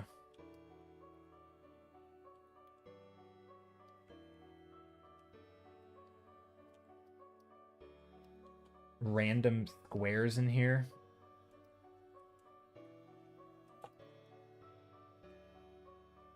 I don't know what they are. Maybe there's a purpose to them.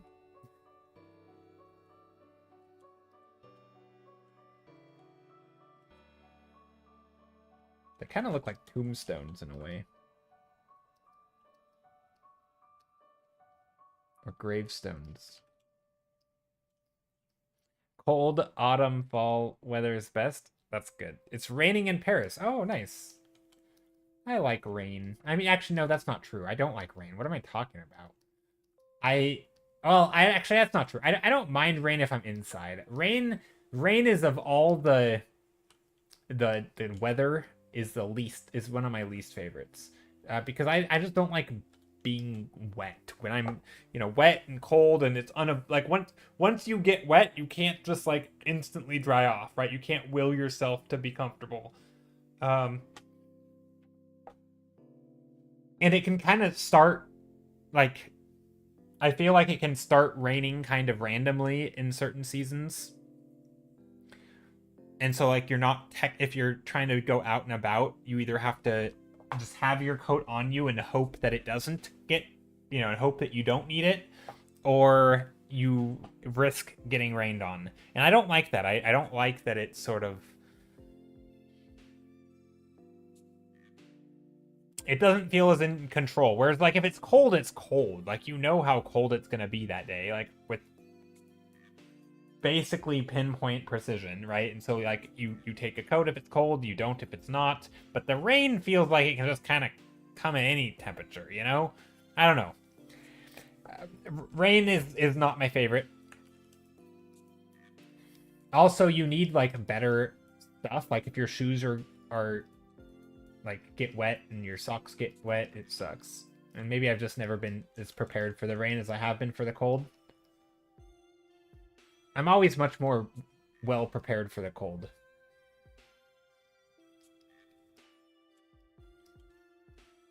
Got a coat. That's pretty much it. Coat, hat, gloves. You don't really need that much.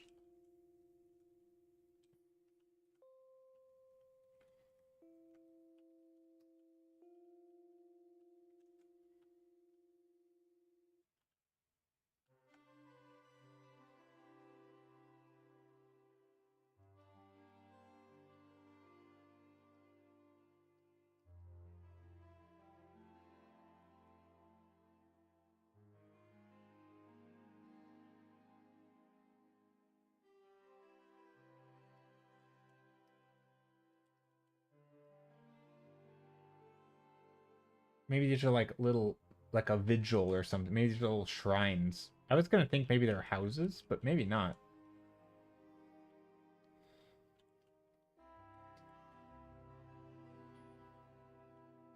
Like a, yeah, a little shrine.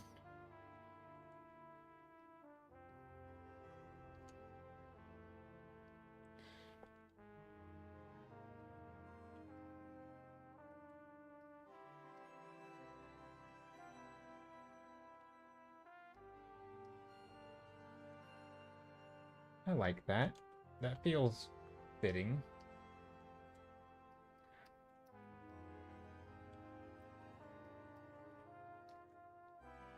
Maybe I can come in here and do more with my reference.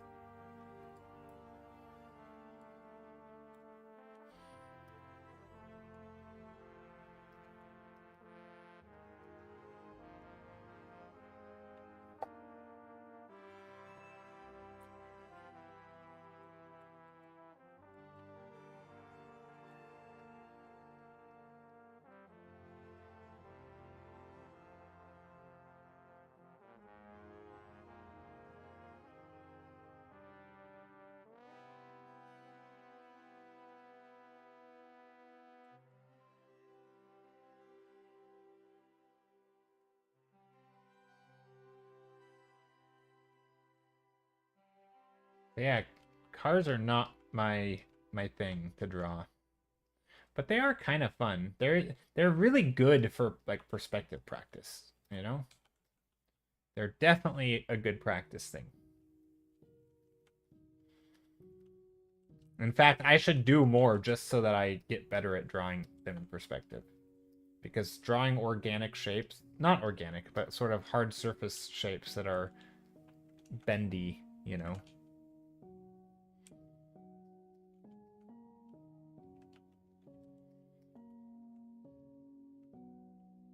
Definitely seems like a good thing to do.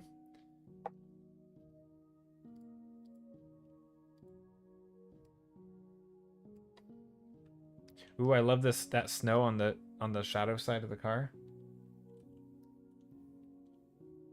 The snow on the shadow side of the car. Like this? This stuff?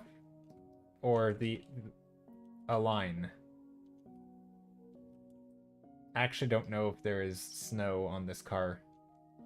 I was thinking these were just shapes.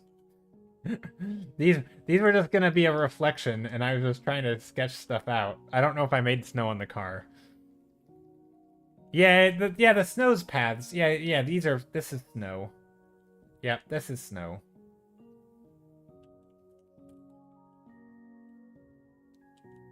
Yeah, there's definitely snow on the paths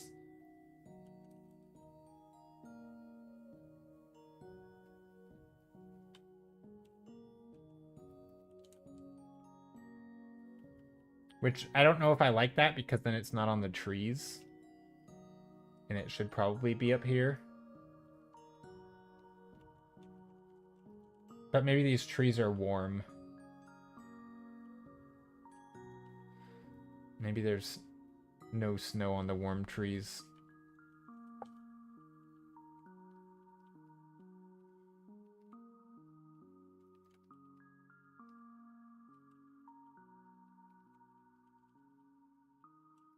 Maybe some snow on the roofs here. Maybe not much, just a little bit. Where it's convenient for me. Where it's convenient to add light, I'll add snow. I will say snow is one of the greatest things in painting if you can get away with it, because it's such a bright thing that you can basically treat it as like a rim light even when it's in shadow. And you can outline things, you can describe them with form, right? Whereas if you have like a dark object, I find it quite difficult.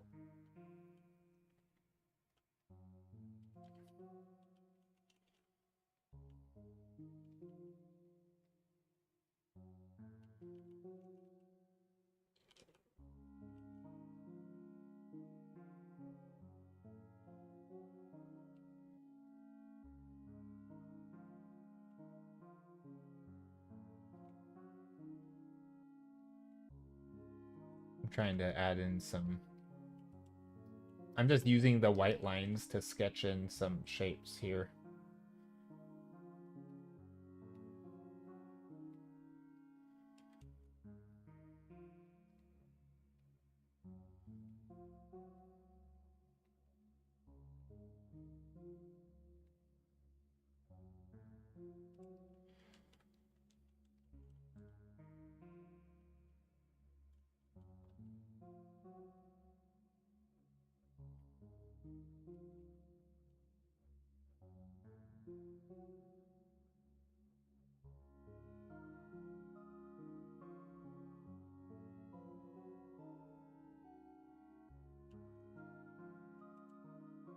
Which kind of makes sense, you know, to just sketch them in.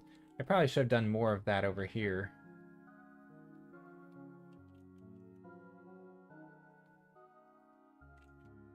Just sketch in the boxes of the cars.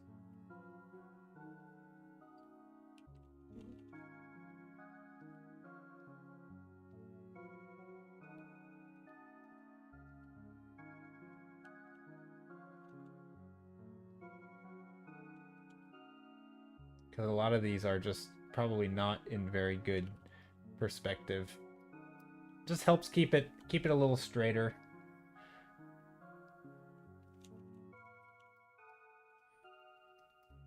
I don't know if it's good to keep them here. Whoops.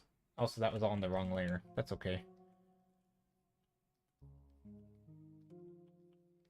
That way I can kind of repaint some of these things.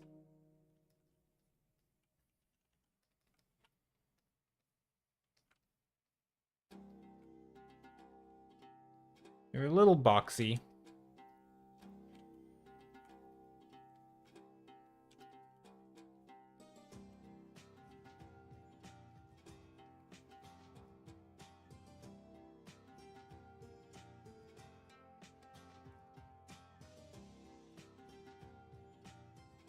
Wait, how do I draw it? Let's see. So this is going this way. So yeah, it will be this way.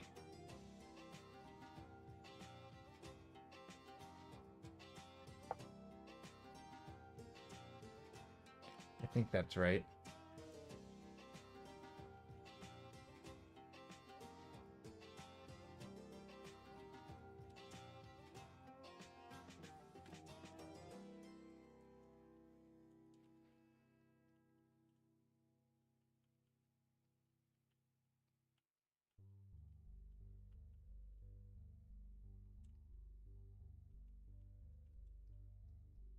These cars feel a little small, though.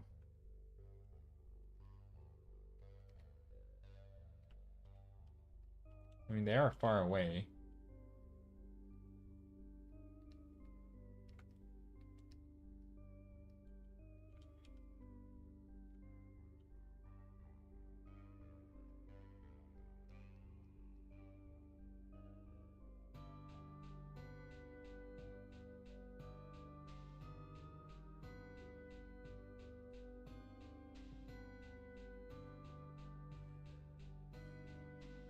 Now the question is, should they have lights?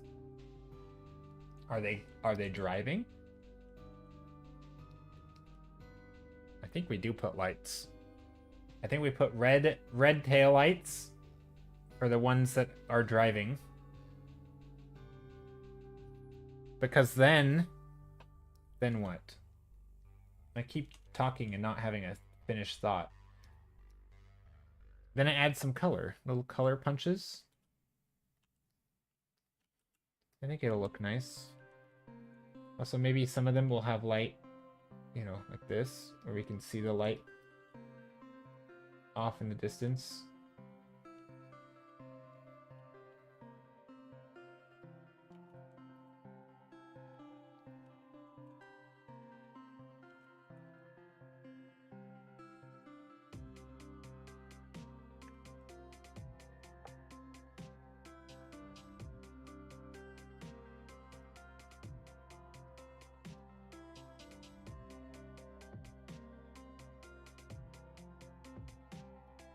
Okay, now, what if we go super...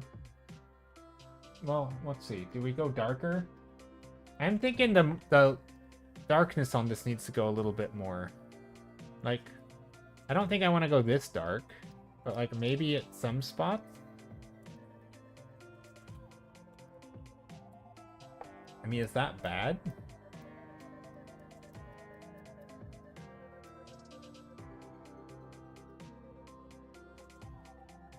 I mean, it's kind of nice.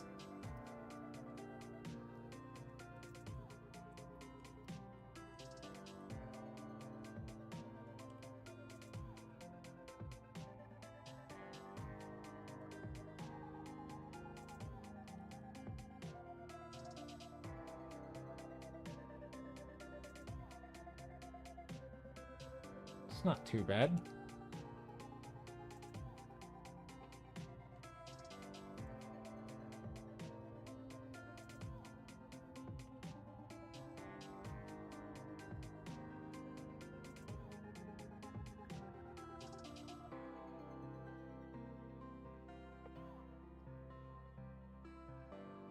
I like that.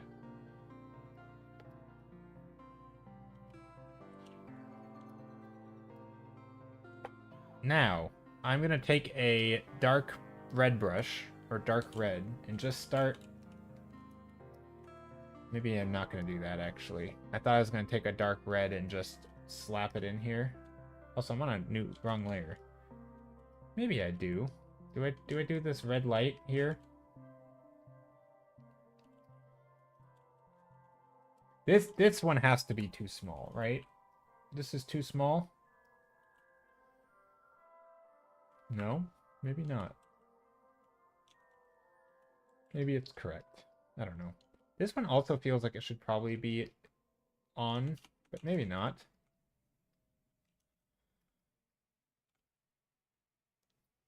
Not every car has to have its lights turned on.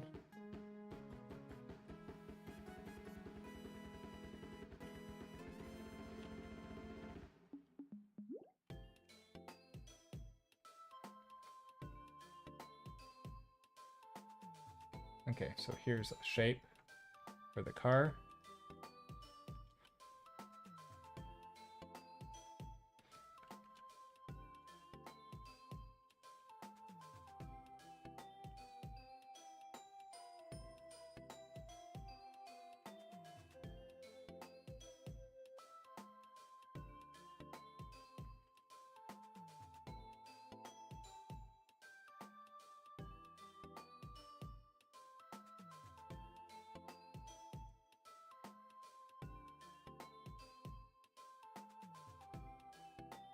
I don't know.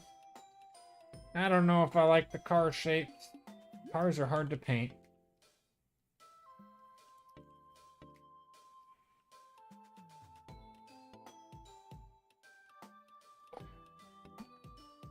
And so what do? I focus on the other non-car stuff.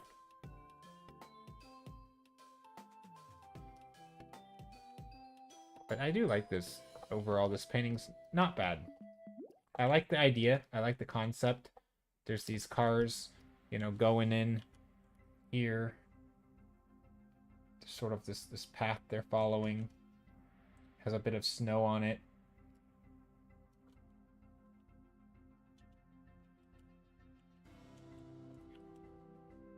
Snowy tree area.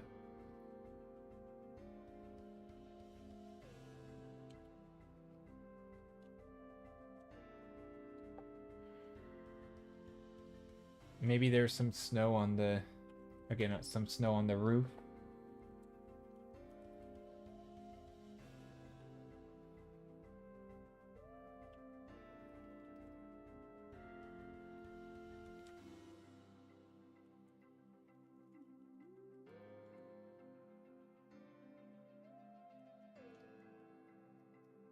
Can also be some snow over here.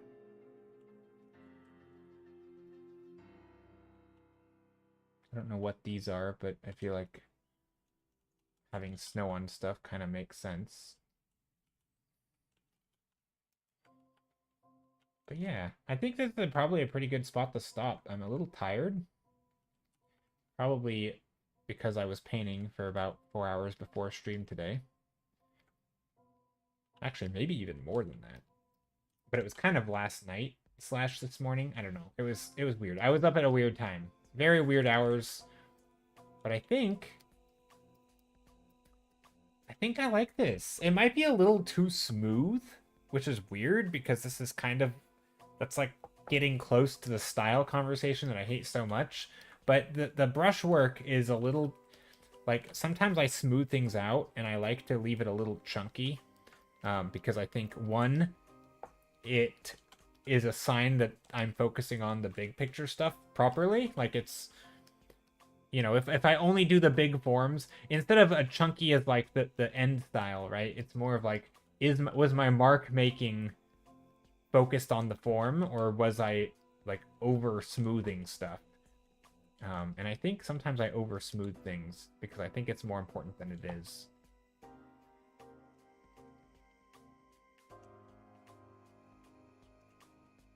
So sometimes I think I do like backwards form making. Like I'll worry about adding the lines to make things look like I did a gesture after the fact. It's like, no, it should have actually been in the gesture stage, you know? It's like I give it a surface treatment. You know, I go in there and I mess up the brush strokes and I make things messier. It's like, okay, that's fine and everything. But is that really the way I should be doing it? Or is that backwards?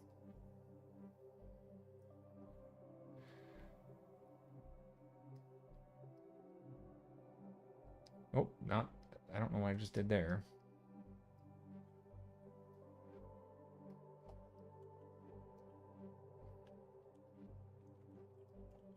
I'm gonna play around with some overlays and stuff for a moment. See if I can't get some different colors, or maybe just play around with some lighting.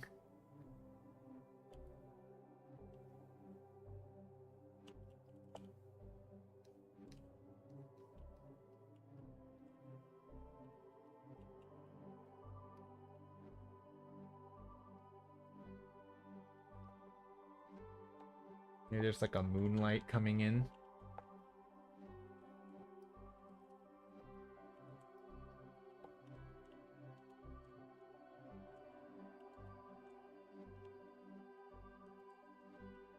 You know, it is a,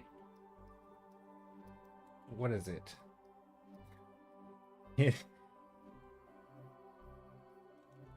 is a nighttime scene, or like an under the shadows kind of, you know, moonlight scene. But I do wonder if we can't just put some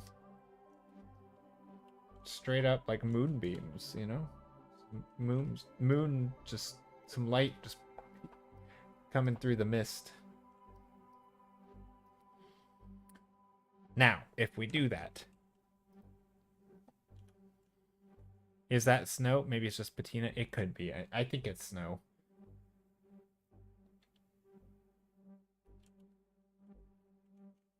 My thought was that it was snow, but you know, could be.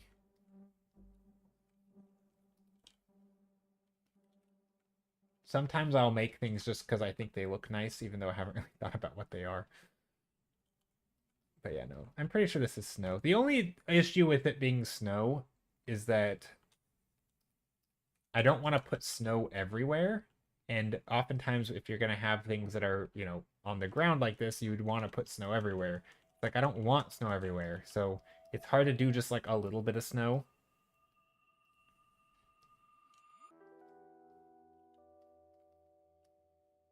Also, that tree looked funny. Let's get rid of that.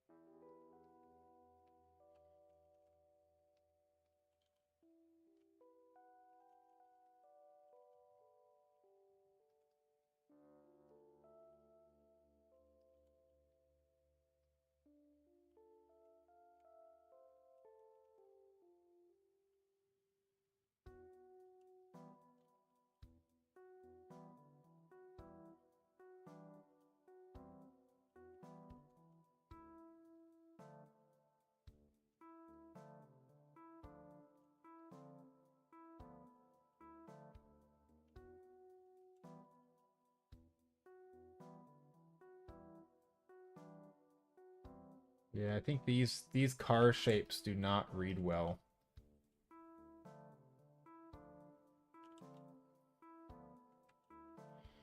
I think something like that wouldn't be bad. And then have this car have a silhouette breaker. That. Something like that, maybe. I still feel like these are too small. Both of these. Aren't these just tiny little baby cars? Should be a little bigger.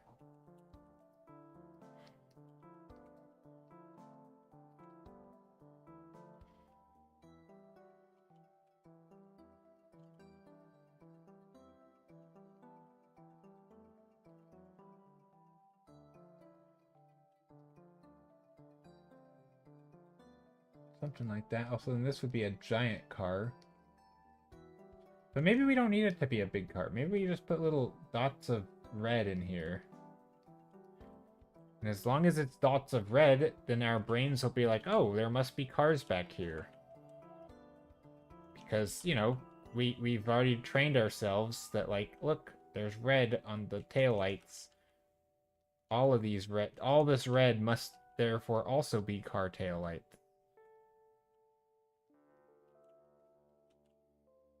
I don't know. Maybe that's too much.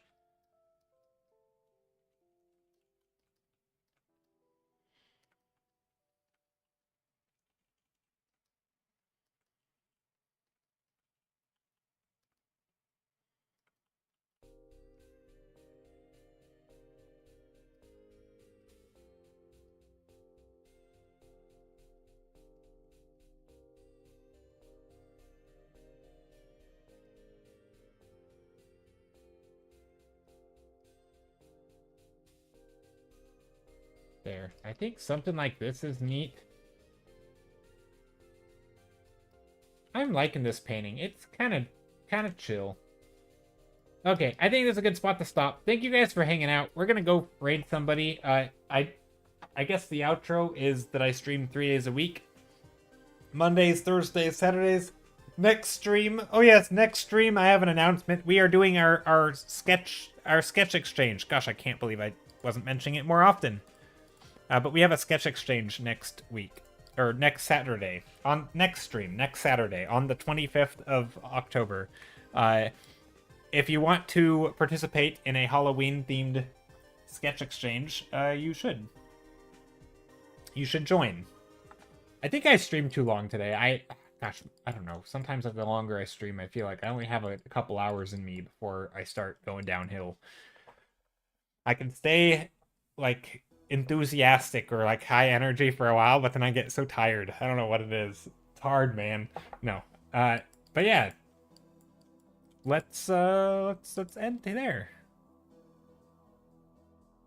I do have a Discord. I have socials. Socials. Right there. All of them. So many socials.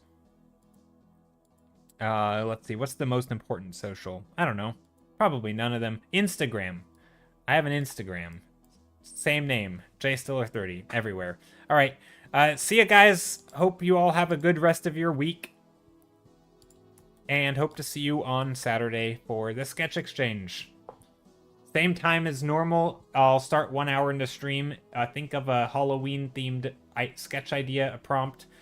You'll show up. That'll be your entry into the event. And then I'll shuffle up all the names of everybody who enters. And whoever gets your name will sketch your idea and your prompt idea. And then whoever's name you get, you'll sketch theirs.